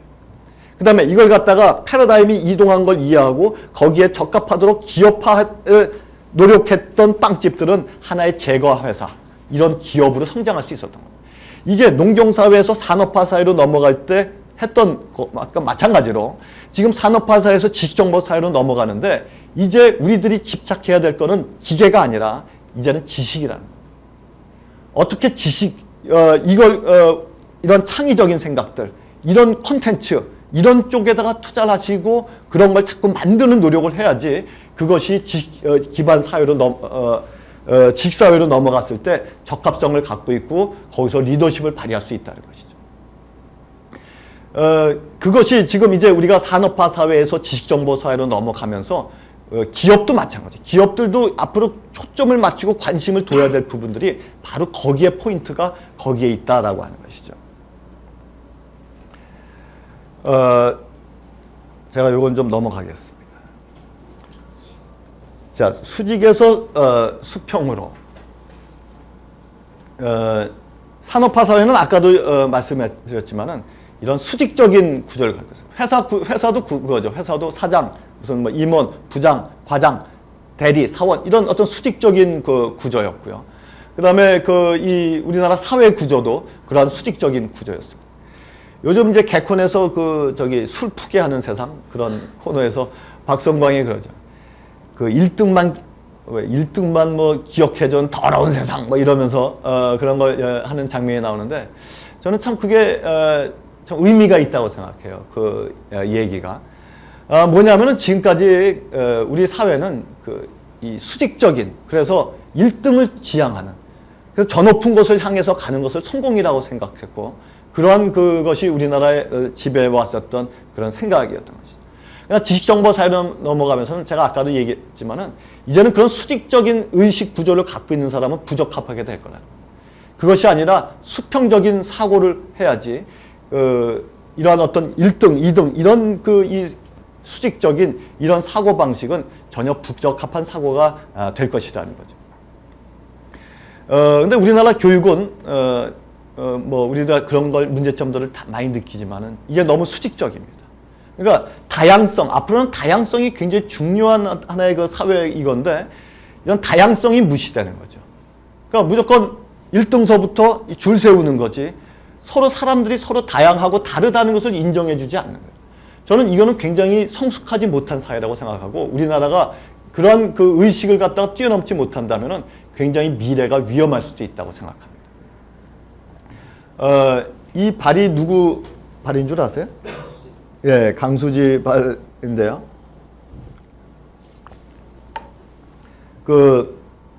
우리 사람들이 제가 이제 이 책에도 이제 거인환상이라는 단어를 갖다가 썼는데 제가 대학교 다닐 때 이제 교수님이 이제 거인환상이라는 용어를 말씀하셨어요. 그러니까 사람들은 전부 다 거인환상을 갖고 살아간다는 거예요. 근데 그 교수님도 자기도 아직도 거인환상을 이렇게 이렇게 완전히 극복하지 못하고 그러니까 사람은 죽을 때까지 그걸 조금씩 줄여가는 그런 과정인 것 같다 이런 말씀하셨는데 그 거인환상이라는 말이 굉장히 제 머릿속에 이렇게 남아 있었습니다. 그러니까 사람들은 어렸을 때부터 우리가 그런 교육을 받아서 그래요. 제가 며칠 전에 이제 TV에서 밤에 왜 그 책에 대해서 이렇게 토론하는 그런 프로그램 있잖아요. 근데 어떤 우리나라 동화에 관련된 그 연구를 하신 분이 쓴 책인데 거기에서 이제 이런 얘기를 하는 거예요. 뭐냐면은 백설공주가 이제 이렇게 사과를 딱 먹고 죽잖아요. 독이 든 사과를 먹고 죽어가지고 원래 원작은 그렇답니다. 이렇게 관에 이제 이렇게 난장이들이 이렇게 백설공주를 이렇게 들고 가다가 이게 뭐가 덜컥하는 바람에 요 목에 걸려있던 이 독 묻은 사과가 툭 튀어나와가지고 백설공주가 살아났다. 이게 이제 원작이라는 거예요. 근데 이게 이제 그 디즈니에서 만든 그 백설공주는 뭐냐면은 이제 왕자가 잠자고 있는, 이제 죽어 있는데 백마 탄 왕자가 와가지고 공주한테 키스를 해가지고 공주가 깨어났다. 이렇게 이제 변했다는 거예요. 그러니까 이 저자가 이제 그 책에서 하는 얘기는 뭐냐면은 어렸을 때 애들한테 동화책을 읽어주거나 어떤 그런 영화를 보거나 이러는데 애들 머릿속에, 그러니까 특히 이제 그 여자아이들 머릿속에 언젠가 백마 탄 왕자가 나타날 거야. 이런 생각을 한다는 거죠. 그러니까 그런 거인 환상을 갖고 살아간다는 거예요. 그 다음에 전부 다 우리가 위인전, 어렸을 때부터 위인전 읽고 자라다 보니까 영웅 신화에 빠져 있는 거예요. 저 영웅들은 대단한 사람이고 저 사람은 진짜 뭐 똥도 안 싸는 사람 같고 욕도 안 하는 사람도 같고 그런 나랑은 굉장히 거리가 있는 사람 같고 그런 그 생각을 갖고 살아가니까 사람들이 리얼리티를 자꾸 잃어버리는 거예요. 뭔가 환상 속에서 그런 신화적인 세계관 속에서 살아가는 게 너무 많은 거죠. 이것이 우리들의 삶에는 굉장히 폐해를 끼칠 수도 있는 거죠. 우리가 위인전을 읽으면서 나도 저런 사람을 닮아야지 이런 어떤 모티베이션이 되는 그런 면도 있을 수 있겠지만은 우리 머릿속에서 그런 이 어떤 환상, 신기루적인 이런 신화적인 이 세계관이 우리 생각을 너무나도 좌우하고 있다는 거예요. 그렇기 때문에 이러한 것들이 알게 모르게요. 우리가 사업할 때도 그런 게 막 나타나요. 사람들 보면은 사업할 때도 한 키만 잡은 말이야. 이런 것들이 뭐냐면은 그런 어떤 영웅 신화 보면 그렇잖아요. 뭐 가진 고생을 하다가 그냥 탁 해가지고 금이환영하고 뭐 이런 영웅 신화들, 거인 환상 이런 것들이 많이 지다 보니까 우리가 자꾸 우리의 의식이 수직화되고 그다음에 저기 어디 뭐 높은 곳 올라가는 게 성공이라고 생각하고 뭐 이러는 거죠. 제가 재작년에 부모여 미래로 이동하라 이런 책을 썼는데 거기에서도 제가 그런 부모들이 그런 영웅 신화 이제 깨셔야 된다. 아이들을 갖다가 아이들 나름대로 이걸 해줘야지. 전부 다 우리나라에서는 더 베스트만 만들려고 그래요. 근데 1000명이 있다 그러면 더 베스트가 몇 명입니까? 더 베스트는 1명이잖아요. 그러면 나머지 999명은 다 짝퉁이잖아요. 그러니까 아이들을 명품 브랜드로 만드는 게 아니라 전부 다 짝퉁으로 만들고 있는 거죠. 우리나라 교육이라는 게 그런 지금 현실인 거죠. 그러니까 이제는 더 베스트가 아니라 the only, 정말 유일한 인물이 돼야 되고 유일한 인물로 키우고 이제는 그런 수평적인 사고로 바뀌어야지. 지금 산업화 사회에서 지식정보 사회로 넘어가면서 지식정보 사회에서는 그런 수직적인 그 다음에 어떤 강압적인 권위적인 이런 이 사고방식을 갖고 있는 사람들은 전부 다 살아남을 수가 없게 된다. 그래서 이제는 더 베스트가 아니라 유일한 우리도 다 마찬가지죠. 이런 저는 이제 우리 사회가 너무 성공 신드롬에 빠져 있다고 생각해요. 저는 성공이 뭔지 잘 모르겠어요. 뭐 사회적으로 인정받고 이런 걸 성공이라고 그러는 걸까? 그게 잘 사는 걸까? 삶의 성공일까? 뭐 그런 생각을 가끔 좀 해보는데요. 우리가 이제 성공이라는 개념도 좀 바꿔야 되고 사람들이 전부 다 성공 신화 이런 거에 하는데 제가 볼 때는 그거 로또 확률보다도 낮습니다. 로또는요 일주일에 한 번씩 성공 신화가 나오잖아요. 몇십억씩 버는 사람 나오잖아요. 근데 저희 딴 거 해가지고 일주일에 한 번씩 몇십억씩 버는 성공 신화가 나오나요? 저는 로또 사는 게 훨씬 더 애들 사교육비 시키는 거 하는 것보다 로또 사주는 게 제가 부모의 미래로 일어나 그 책에도 그렇게 썼습니다. 부모들한테 로또 사줘라 아예. 로또 사주는 게 확률이 더 크다. 애들한테 나중에 저거 하려면은. 그러니까 우리가 자꾸 이런 어떤 성공 신드롬 이런 신화적인 생각 이제는 그런 데서 좀 탈피를 해야 되지 않을까 하는 생각이 드는 거죠. 횃불에서 촛불로입니다. 산업화 시대는 횃불로입니다. 횃불입니다. 나를 따라라 하는 거죠. 그리고 이러한 이미지였다고 한다면은 이제는 그게 아니라 유비쿼터스 환경이 되면서 누구나 서로가 이제 우리 붉은 악마한테도 보면은 문자 메시지 쫙 돌리면은 수만 명이 쫙 모이잖아요. 이제는 그러한 이 환경이 되면서 나를 따르고 어떤 일인, 위인, 이제 그런 개념이 아니라 이제는 모든 사람들이 이렇게 서로가 이렇게 수평적으로 네트워킹이 되고 커뮤니케이션이 되는 이러한 사회 구조로 변하고 있다는 거죠. 그러니까 이런 지금 이 패러다임의 이동을 갖다가 우리가 이해할 필요가 있다는 거예요. 시장에서 커뮤니티로. 과거에는 산업화 시대는 시장이 경제의 중심이었습니다. 왜냐하면요, 산업혁명이 일어나면서 생산자와 소비자가 분리되기 시작했어요. 그 이전에는 생산자와 소비자가 분리되지 않았거든요. 근데 분리가 되다 보니까 생산자와 소비자를 중간에 연결시켜주는 파이프라인이 필요했습니다. 그게 뭐냐면 시장이죠. 그러니까 시장에서 생산자와 소비자가 만나서 교환을 하는 거죠. 그렇기 때문에 예를 들어서 회사의 입장에서는 유통 채널을 뚫지 못하고서는 소비자한테 갈 방법이 없어요. 의류회사 입장에서는 백화점에 입점하지 않으면 소비자한테 어떻게 이 파이프라인을 댈 수가 없잖아요. 이마트에 납품하지 않으면 판매가 잘 되기가 어렵습니다. 그러니까 기업 생산자들이 유통 채널을 뚫고 시장을 장악하려고 노력을 많이 했죠. 근데 저는 앞으로 직정보 사회로 나면서 시장의 기능이 점점 위축이 되고 있어요. 왜냐하면 생산자와 소비자가 이제는 과거처럼 시장을 통해서만 만나는 게 아니라 지금 이제 유비쿼터스 환경이 되면서 만날 수 있는 방법이 너무너무 다양해졌습니다. 그리고 너무너무 많아졌어요. 그리고 쉬워졌어요. 토플러가 얘기한 프로슈머라는 것도 그 생산자와 소비자가 분리되지 않는다는 거예요. 다시 융합이 될 거라는 거예요. 앞으로 이제 직정보사에서는 시장이 중요한 게 아니라 저는 커뮤니티로 그 가치가 이동한다고 생각합니다. 저는 커뮤니티에 대해서 굉장히 관심이 많고 이 커뮤니티의 미래를 갖다 굉장히 이렇게 낙관적으로 생각하는데요. 앞으로는 커뮤니티가 기업 시스템도 대체하게 될 겁니다. 기업이라고 하는 것은 아까도 얘기했지만 산업화의 산물이에요.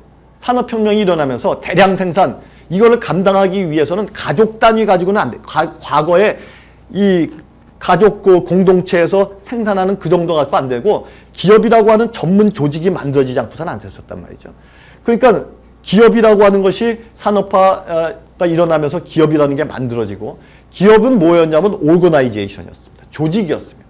어떤 수직적인 오거나이제이션이었는데 앞으로 요즘 이제 기업들이 요즘 기업을 해체해야 된다 이런 얘기들도 많이 하고요. 기업들의 구조가 막 변하는 노력을 합니다. 왜냐하면 기업들이 슬림화하고 과거처럼 수직적인 데서 수평적으로 자꾸만 바꾸려고 하는 이유가 지금 제가 앞에서 말씀드린 그런 패러다임의 이동 때문인데 앞으로는 기업이 여러분 생각해 보세요. 기업이 지금 뭐 사상 최고의 실적을 내고 매출 늘고 성장을 하는데 사람 뽑나요? 사람 안 뽑습니다. 고용 없는 성장이라는 얘기를 하는데 기업은 성장을 하는데 고용은 안 해요. 왜냐하면은 이제는 컴퓨터나 로봇이 얼마든지 다 대체할 수 있으니까 그 일들을 갖다가 그러다 보니까 고용 점점 안 해요.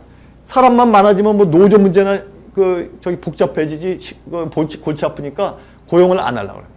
앞으로 기업은 더 슬림하고 작은 조직으로 갈 겁니다. 그러면은 앞으로는 어떻게 되냐? 기업들이 다른 커뮤니티와 제휴 맺는 사례가 굉장히 많아질 겁니다. 그래서 저는 커뮤니티가 앞으로 기업 시스템도 대체하고요. 시장의 기능도 커뮤니티가 차지하고 그 다음에 미디어 역시도 마찬가지입니다. 미디어라는 게 지금까지 TV, 신문, 잡지 이런 거였는데 지금 TV, 신문, 잡지 이런 거의 영향력이 자꾸만 줄어들고 있어요. 앞으로는 커뮤니티가 더 중요합니다. 지금 위CEO 이런 커뮤니티를 하시는데 저는 이런 것들이 굉장히 중요하다고 봐요. 그 다음에 이런 파워가 굉장히 더 세질 겁니다. 그러니까 커뮤니티 활동 열심히 하셔야 돼요. 그리고 이 커뮤니티가 앞으로 더 파워가 될 건데요. 이 댄 길모어라고 하는 사람은 파워 블로거입니다. 이 사람은 굉장한 사람인데 이 사람이 We the Media라는 책을 썼었어요. 이게 뭐냐면 우리가 미디어라는 거예요. 블로거, 파워 블로거니까 이 사람의 영향력은 웬만한 신문이나 이런 거에 상대가 안 정도로 능가 역전이 자꾸 일어나고 있는 거예요. 이 사람이 몇 년 전에 우리나라에 왔었어요. 신문 협회에서 서울에서 총회를 했는데 와서 이런 얘기를 했어요. 지난 수십 년 혹은 수백 년 동안 저널리즘은 독자들에게 사실을 알려주는 설교에 가까웠지만 기술의 충돌 등으로 인해서 대화로 바뀌고 있다. 따라서 우리가 이 같은 변화를 받아들이고 적용하는 것은 매우 중요하다. 그러니까 신문한테 한 방 딴 거예요. 너희들 지금까지 설교하려고 그랬지? 이제 그러면 안 돼. 이제 대화를 나눠야지 일방향적으로 설교하려고 그러면 안 돼. 이 사람이 그런 얘기를 한 거지. 그러니까 이제는 어떤 매스미디어도 이제 그 기능이 자꾸만 영향이 줄어들면서 이런 커뮤니티, 블로그 이런 쪽으로 파워 시프트가 일어나고 있는 거죠. 이것이 시장에서 커뮤니티로의 그 이동이 일어나고 있는 거예요. 블로그가 당신 사업을 변화시킨다. 이게 이제 그 포춘지에 났었던 특집 기사의 제목이었는데요. 블로그 열심히 하시죠. 네, 이거 열심히 하셔야 됩니다. 그리고 이런 것들이 소홀히 하시면 안 됩니다.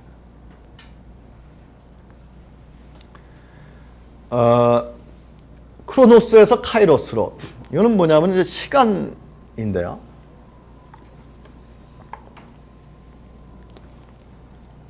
고대 그리스의 시간을 의미하는 단어가 두 가지가 있습니다. 그게 뭐냐면은 크로노스와 카이로스라는 건데, 크로노스는 뭐냐면은 우리가 연대기라고 하는 걸 영어로 크로니클 뭐 이런 말 쓰잖아요. 그게 이제 크로노스에서 이제 어원이 크로노스. 그러니까 연대기적인 시간. 뭐 지금 2009년, 내년 2010년, 그 12월 뭐 며칠, 이건 이제 연대기적인 시간이죠. 그러니까 누구한테나 동일하게 가는 그걸 크로노스라고 그러고, 카이로스는 그런 연대기적인 시간이 아니라 개인화된 시간을 이제 카이로스라고 이렇게. 그래서 그리스어에는 시간을 의미하는 단어가 두 개가 있었대요. 자, 시간이라고 하는 개념이 참 재밌는 개념입니다. 산업화가 일어나면서요, 시간이라는 게 발견됐습니다. 자, 이게 무슨 얘기냐면은 과거에는 시계가 없었잖아요. 손목 시계가 이렇게 사람들이 이렇게 이 손목에 이 시계가 올라온 게 과연 몇 년이나 됐어요? 한 100년 됐나요? 그 전에는 시계라는 게 없으니까 우리 그 예를 들어 갑돌이하고 갑순이가 우리 저기 물레방앗간에서 몇 시에 만나자 이런 시간 이거 불가능했잖아요. 그러니까 해가 저만큼 짤짤했을 때 물레방앗간으로 와 이렇게 뺏기는 약속을 못했을 거 아니에요. 그게 뭐냐면은 시간이라고 하는 것을 갖다가 우리가 알 수가 없었단 말이에요. 그런데 산업혁명은 시간을 발견한 거죠. 그러니까 산업혁명이 일어나서 자, 우리가 인류가 밥을 3끼 먹어요. 우리가 아침, 점심, 저녁 3끼 먹는데 인간들이 밥 3끼 먹기 시작한 게 언제부터라고 생각하세요? 산업화 이후에요. 그 전에는요, 밥 3끼 먹을 필요가 없었다고요.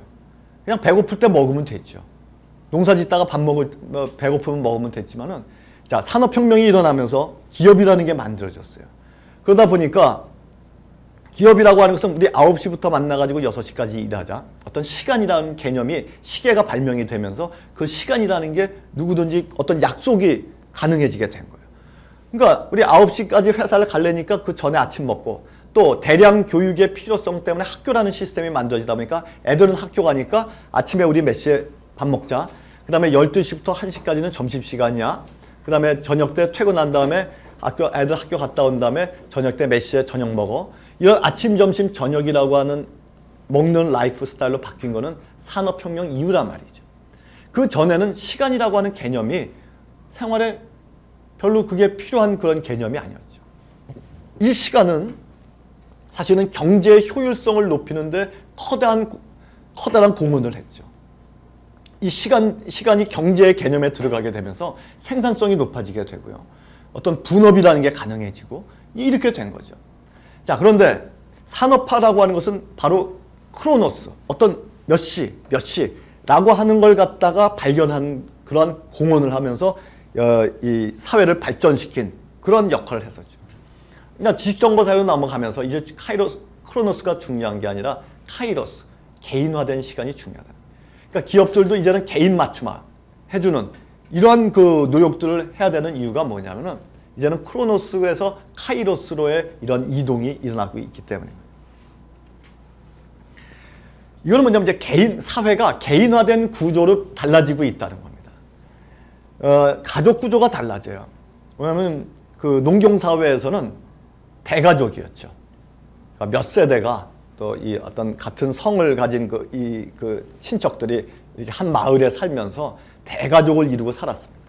근데 산업화가 일어나요. 그러면서 기업이라는 게 만들어지고 공장들이 세워지는데 큰아들이 저 회사에 취직이 됐어요. 그래서 큰아들내가 글로 이사를 갔어요. 또 작은 아들이 조금 있다가 또 딴 회사로 또 이사를 갔어요. 이러면서 대가족이 점점 그러니까 농경사회에서 산업화 사회로 넘어오면서 대가족이 핵가족화되기 시작합니다. 그런데 요즘 기러기 아빠들 점점 많아져요. 이혼율 높아져요. 그 다음에 애들이 조금만 크면은 다 독립하겠다 그래요. 그리고 결혼 점점 늦게 하면서 이 싱글 우리가 혼자 사는 그런 싱글족들이 점점 늘어나고 있어요. 자, 이런 것들이, 이런 현상들은 뭐냐면은 이제는 핵가족 지식정보 사회로 넘어가면서 핵가족에서 개가족화되는 그런 현상이에요. 좀 어감이 별로 좀 안 좋긴 하지만 개인화된 가족. 이제는 가족의 구조나 형태가 달라지고 있단 말이죠. 이것이 이제는 사회가 이렇게 서로 이제 다양화되고 개인화되는 이러한 사회 구조로 달라지고 있는 거죠.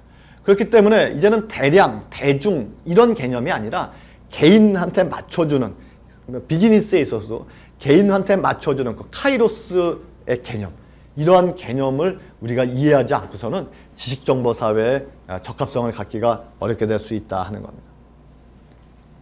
자, 이것이 제가 지금까지 이제 몇 가지 그 이동, 그 힘의 이동, 그 산업화 사회에서 지식정보 사회로 넘어가면서 패러다임의 이동에 대한 것들을 우리가 그냥 쭉 한번 그 생각을 해봤는데, 우리가 이런 것들을 이해하는 것은 이런 여러 가지 징조들이 나타나고 있는 건 뭐냐면은 곧 새로운 세상이 펼쳐진다는 거예요. 지금과는 농경사회에서 산업화 사회로 넘어가면서 사람들의 라이프 스타일이 달라지고 사회 구조가 달라지고 그다음에 가치관이 달라지고 의식이 달라지고 또 기업들이 일하는 방식이 달라지고 여러 가지 역전들이 막 일어났듯이 우리가 지식정보 사회가 이러한 특성을 갖고 있다는 걸 우리가 이해하지 못한다면 역전이 될 수도 있고 낙오가 될 수도 있고 아니면 그걸 이해하는 사람들은 리더로 부상할 수도 있다는 겁니다. 그렇기 때문에 이런 이 새로운 세상이 펼쳐지는 것에 대한 그 이해가 필요한데요. 이 영화 보셨어요? 한번 보신 분 한번 뭐 많이 보셨네요. 저도 1000만 명 봤다 그래가지고 야, 이 영화가 뭐 얼마나 대단하길래 1000만 명이나 봤나 해가지고 이 영화를 봤는데요. 이 영화에서 보면은 그 여기 박중훈이 뭐로 나오냐면은 그 지진학자로 나오죠. 지진을 연구하는데 박중훈이 이제 무슨 얘기를 하냐면은 일본에서 이제 지진이 시작이 됐는데 이게 해운대에 오게 되면은 메가 쓰나미가 될 것이다. 이제 이렇게 이제 얘기를 하는데 주위 사람들이 에이 그거 뭐 그럴 가능성이 있을까? 뭐 온다고 해도 또 지금 사람들 자기 생활에 바쁘고 열심히 일하는데 괜히 마음만 뒤숭숭하게 뭐 이럴 필요 뭐 있어? 뭐 이렇게 생각하면서 거기에 대한 대응을 별로 안 하다가 이제 이 해운대에 재앙을 맞이한다라고 하는 것이 이제 이 영화의 스토리인데요. 영화 기억나시죠? 예, 이제 그런 마찬가지로 지금 우리 비즈니스 생태계 또 우리 사회에서도 이미 지진이 시작된 겁니다. 지금 제가 앞쪽에서 여러 가지 이 변화들, 이 징조들 이런 것들을 말씀을 드렸는데 지금 일어나는 이러한 여러 가지 변화들이나 이러한 조짐들을 갖다가 우리가 그냥 관가해서는 안 되고 거기에 숨어 있는 뜻이 뭘까? 거기에 대해서 내가 어떻게 변해야 될까? 내가 그 적합성을 갖기 위해서 내가 뭘 해야 될까 하는 걸 갖다가 우리가 연습하고 훈련하고 바꿔나가지 변화에 훈련하지 않고서는 안 된다라고 하는 것이죠. 이게 몇 년 전에 그 쓰나미 왔어요. 해운대도 첫 장면이 이때 그 남부아시아 쓰나미 왔던 그 장면이 첫 장면인데 이 사람들이 이런 얘기를 한 거예요. 뉴스위크에 보도됐던 내용인데 이런 거야. 지질학자들이 지진계가 요동하는 걸 알았다는 겁니다. 근데 1600km가 떨어져 있으니까 이게 한반도보다도 먼 거리인데 그 멀리서 시작된 지진이 에이 설마 여기까지 올라고 이렇게 생각하고 별로 대응을 하지 않았다는 거죠. 근데 이게 수소폭탄 수준에 이를 때까지 이 발밑에서 전혀 아무 소리 없이 오다가 갑자기 발밑에서 터져버리니까 손 쓸 시간 없이 당해버렸다. 이 얘기를 이 뉴스위크가 보도하고 있는 거예요. 변화의 속성은 이런 속성을 가지고 있다는 거죠. 제가 퀴즈를 낼 테니까 한번 알아맞혀 보세요. 어떤 물벼룩이 있는데요. 이 물벼룩이 특징이 뭐냐면은 1분에 2배씩 증식을 합니다. 그런데 이 물벼룩이 어떤 연못에서요. 낮 12시에 증식을 시작했어요. 그래서 12시 1분이 되면 2마리, 2분이 되면 4마리, 8마리 계속 1분마다 2배씩 증식해요. 이 물벼룩이 밤 12시가 됐을 때 이 연못이 물벼룩으로 꽉 찼습니다. 자, 문제는 이 물벼룩이 연못의 절반을 채웠던 시각은 몇 시였을까요? 11시 59분. 1분 전이었죠. 1분 전만 해도 절반밖에 안 차 있었고요. 2분 전에는 4분의 1. 몇 분 전만 하더라도 에이, 저 아직 멀었네. 무슨 변화가 된다 그러고 무슨 뭐 이동이 일어난다 그러는데 저거는 뭐 아직도 먼 얘기지. 이렇게 생각하고 있다가 어느 날 갑자기 들이닥치고 다른 세상으로 변화가는 것이 변화의 속성이라는 거죠. 이것이 우리가 깨어 있어야 되는 이유가 바로 거기에 있습니다. 변화에 대해서 안테나를 높이 세우고요. 우리가 그걸 갖다가 세심하게 그걸 변화를 추적하고 그런 노력을 하지 않다가는 어느 날 갑자기 들이닥치는 게 이 변화의 속성이라는 생각을 우리가 해야 된다라고 하는 겁니다. 이게 몇 시까지 해야 되죠? 네? 10분만 더 하면 돼요. 네. 그러면 이제 제가 10분 만에 이제 좀 정리를 하겠습니다. 브리테니카 회사 아세요? 네, 이 회사가 뭐로 유명했던 회사입니다. 네, 백과사전으로 유명했던 회사인데 이 브리테니카가 95년도에 이 회사가 개인 투자자한테 헐값에 매각이 돼버렸습니다. 미국에서도 250년 됐던 막강했던 브리테니카가 망했다. 이게 이제 굉장히 뉴스거리가 돼가지고 화제가 됐고요. 경영책에서 브리테니카를 사례 연구를 많이 합니다. 근데 브리테니카가 왜 망했을까요? 인터넷, 그렇죠. 우리가 요즘 인터넷 쓰다 보니까 검색어만 따다닥 치면은 따끈따끈한 정보들이 실시간으로 뜨고요. 모르는 거 있으면 네이버한테 물어보면 다 가르쳐 주는데 누가 옛날처럼 백과사전 찾아보겠습니까? 그러니까 인터넷이라고 하는 것이 나오면서 백과사전이 존재의 이유가 없어지게 됩니다. 자, 그런데 브리테니카는 어떤 회사였는가? 첫 번째, 제품의 퀄리티에 있어서는 압도적이었습니다. 미국에서도 백과사전 시장을 석권을 했고요.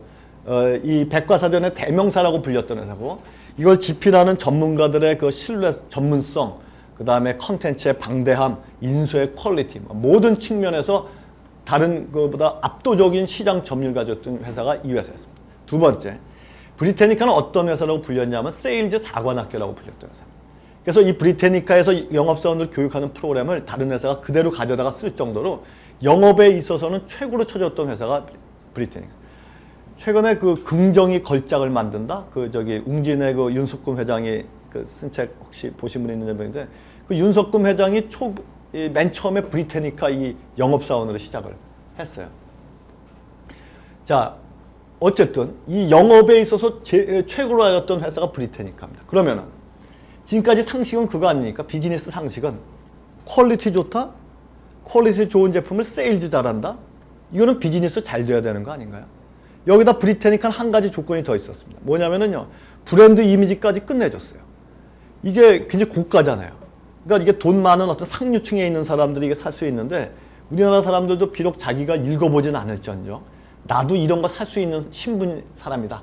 신분 과시용으로 한 사씩 사놨던 게 브리테니카.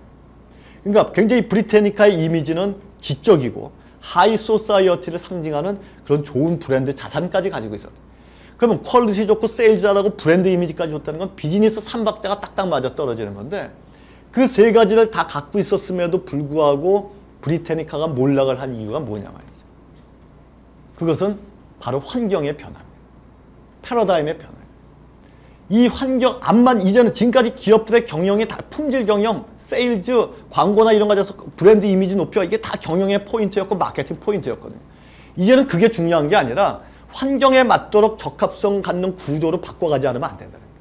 지금 여기 계시는 분들이 사업하시는 분들도 있고 그런 비즈니스 쪽에 계시는 분들이기 때문에 제가 이 얘기를 하는 건데 이제는 이런 지식정보 사회로 넘어가면서 그의 이런 환경 변화에 맞도록 그 생각을 바꾸고 일하는 방식을 바꾸고 그 사업 구조를 바꾸고 이런 이 변화를 해야지 기존에 우리 퀄리티만 좋으면 제가 사업 시작하면서 퀄리티 좋다고 생각하는 사람들은 망하는 사람들은 많습니다. 나는 에스키모에 가서도 냉장고 팔 수 있어. 난 뭐든지 다 팔 수 있어. 영업의 달인 이런 사람들 나가가지고 사업에 실패하는 사람들 많아요. 이제는 프로덕션 잘하고 세일즈 잘한다고 해가지고 되는 문제가 아니다. 그것이 이 지식정보 사회로 넘어가면서 지금 변화하는 것이 바로 이겁니다. 지금 이 브리테니카가 제가 이 사례를 보니까 80년대 이제 PC화 되잖아요. 컴퓨터가 슈퍼컴퓨터에다가 이게 개인 퍼스널 컴퓨터로 되잖아요. 근데 80년대 어떤 제품이 돌아다녔다냐면은 이런 CD에다가 백과사전 보급판을 구워가지고요.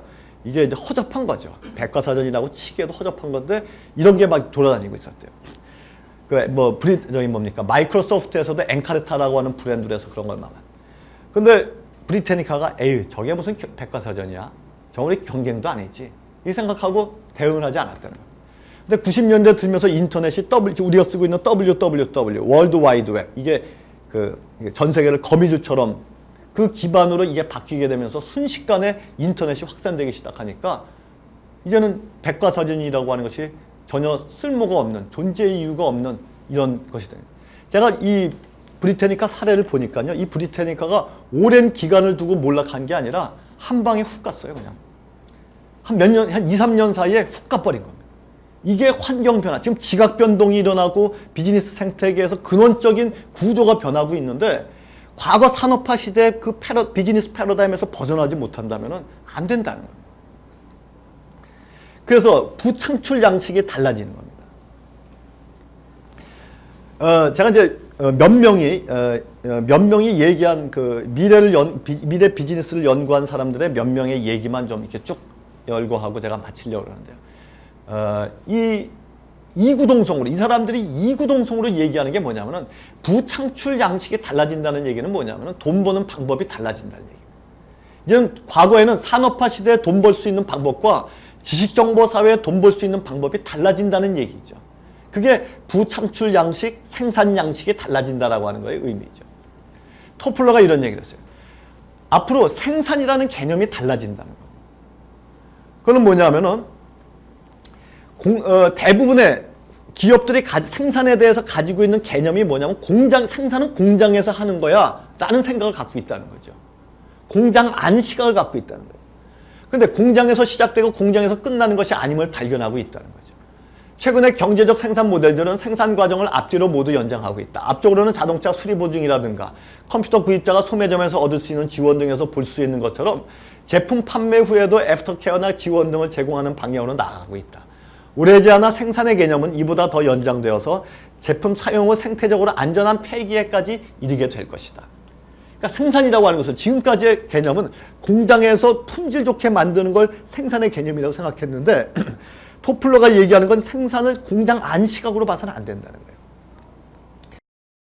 구식 사람들은 이 같은 생산 개념의 연장을 멍청하고 어처구니 없는 짓이라고 생각할 것이다. 그러나 고립된 별개의 과정으로서가 아니라 체계적으로 사고하는 데 익숙한 새로운 세대의 초기호적 지도자들은 이것을 당연하다고 생각할 것이다. 요약하면 생산이라는 개념은 지금 저지식 경제학의 학자들이나 이론가들이 상상했던 것보다 훨씬 더 포괄적인 과정으로 제정이 되고 있다. 그래서 이제는 소비자도 가치를 부과한다는 겁니다.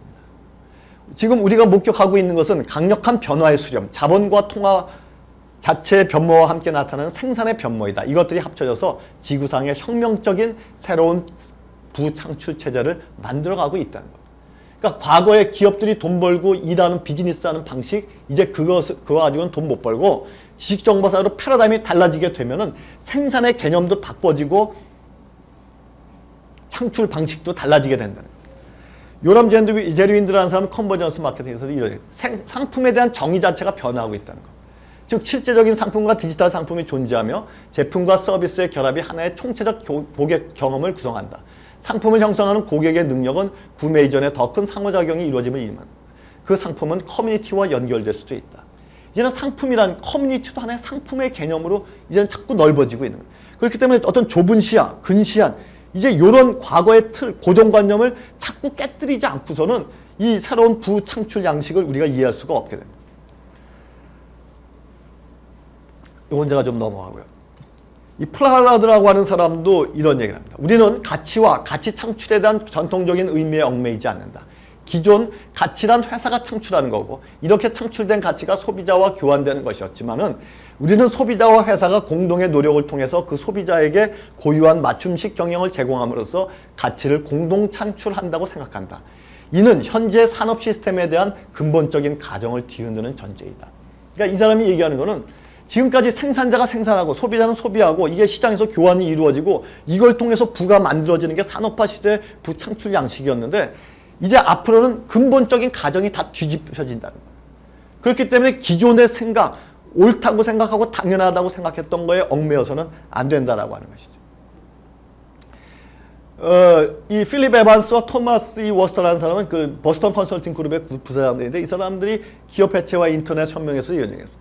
이 사람은 이제 정보의 경제 논리와 사물의 경제 논리라는 그 용어를 썼는데요. 지금까지 산업화 시대는 사물의 경제 논리가 강했다는 겁니다. 원재료 사가지고 자본 수입해가지고 제품 만들어가지고 판매해서 마진 취하는 그거는 사물의 경제 논리예요.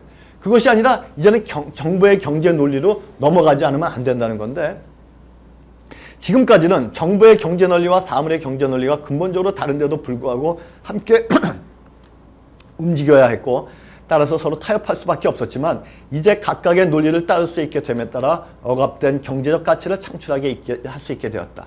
이처럼 새롭게 창출되는 가치는 엄청날 것이다. 여러분 이 말을 이해하시려면 조금 어려우실 텐데요. 사물의 경제 논리와 정보의 경제 논리가 다르다는 걸 이해하시려면 제품과 브랜드가 다르다는 걸 이해하시면 돼요. 지금까지 제품과 브랜드가 붙어 있었는데 브랜드가 제품을 떠나가지고 나가면서 가치를 만들어내는 것이 지금 이 사람이 얘기하고 있는 이런 의미인데 지식 기반 비즈니스로 간다는 것은 그겁니다. 왜냐하면 정보의 사물의 경제 논리에서 정보의 경제를 띄어낼 때 새롭게 창출되는 가치가 엄청나게 클 것이라는 얘기를 하고 있는 거예요. 제가 이 얘기를 하려면 좀 시간이 많이 가기 때문에 제가 이걸 좀 그냥 넘어가는데요. 어쨌든 비즈니스 방식이 지식정보 사회로 넘어가면서 요약을 하자면 이렇습니다. 지금까지 산업화 시대 때는 가치 부가 방식이었어요. 원재료를 사가지고 기술을 플러스 시켜가지고 제품을 만들고 이걸 판매하고 이런 단계별로 가면서 가치를 부과하는 방식이었는데 그것이 아니라 앞으로는 가치를 융합하는 방식이 될 거고요. 일방향성이 아니라 쌍방향성, 원웨이가 아니라 서로 대화하는 고객과 같이 공동으로 가치를 만들어 나가는 그런 방식. 그 다음에 단속성이 아니라 동시성, 그 다음에 단순히 제품을 파는 것이 아니라 솔루션을 파는 이런 식으로 비즈니스의 방식이 앞으로 변하게 될 것이라는 거예요. 제가 이제 좀 이제 맞춰야 될 시간이 돼가지고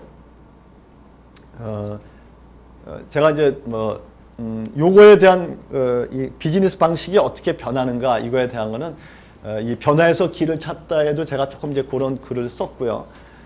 그거 이외에도 이제 좀 제가 좀 요것들은 이제 넘어가고 제가 몇 년 전에 그 마케팅은 마술이다라는 책을 냈었는데 요거는 제가 이코노미스트에 그 연재했던 글들을 제가 좀 모았던 겁니다. 그 컨버전스 마케팅에 대한 것들인데 제가 이제 좀 아까 얘기했던 앞으로 비즈니스 방식이 어떻게 변하느냐 하는 그러한 것들 그러한 것들에 대한 생각을 좀 아이디어를 이 책을 통해서 얻으실 수 있을 것 같고요.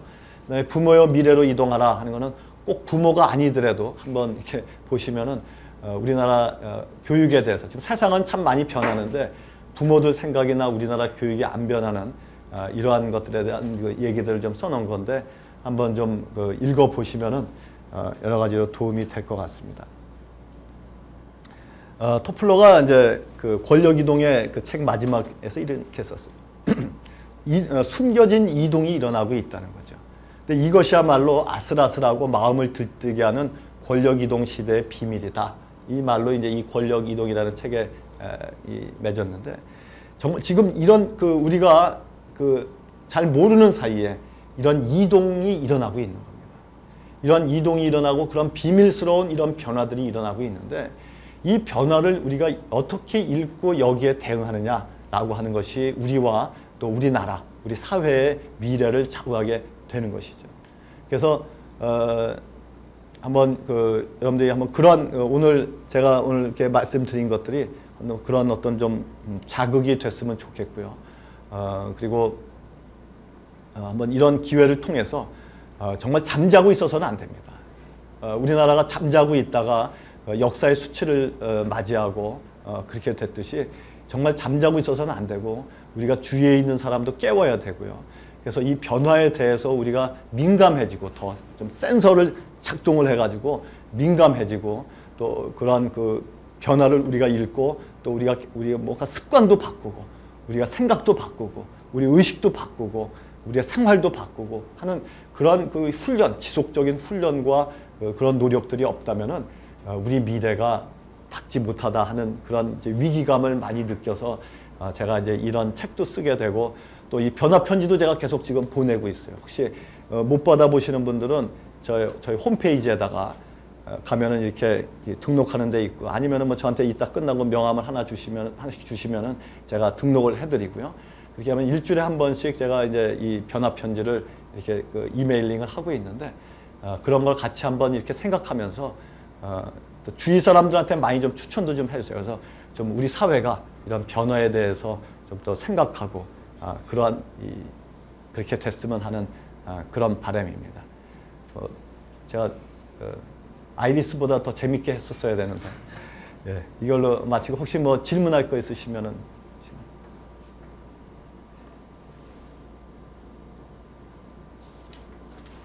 예, 그러면 오늘 마치겠습니다.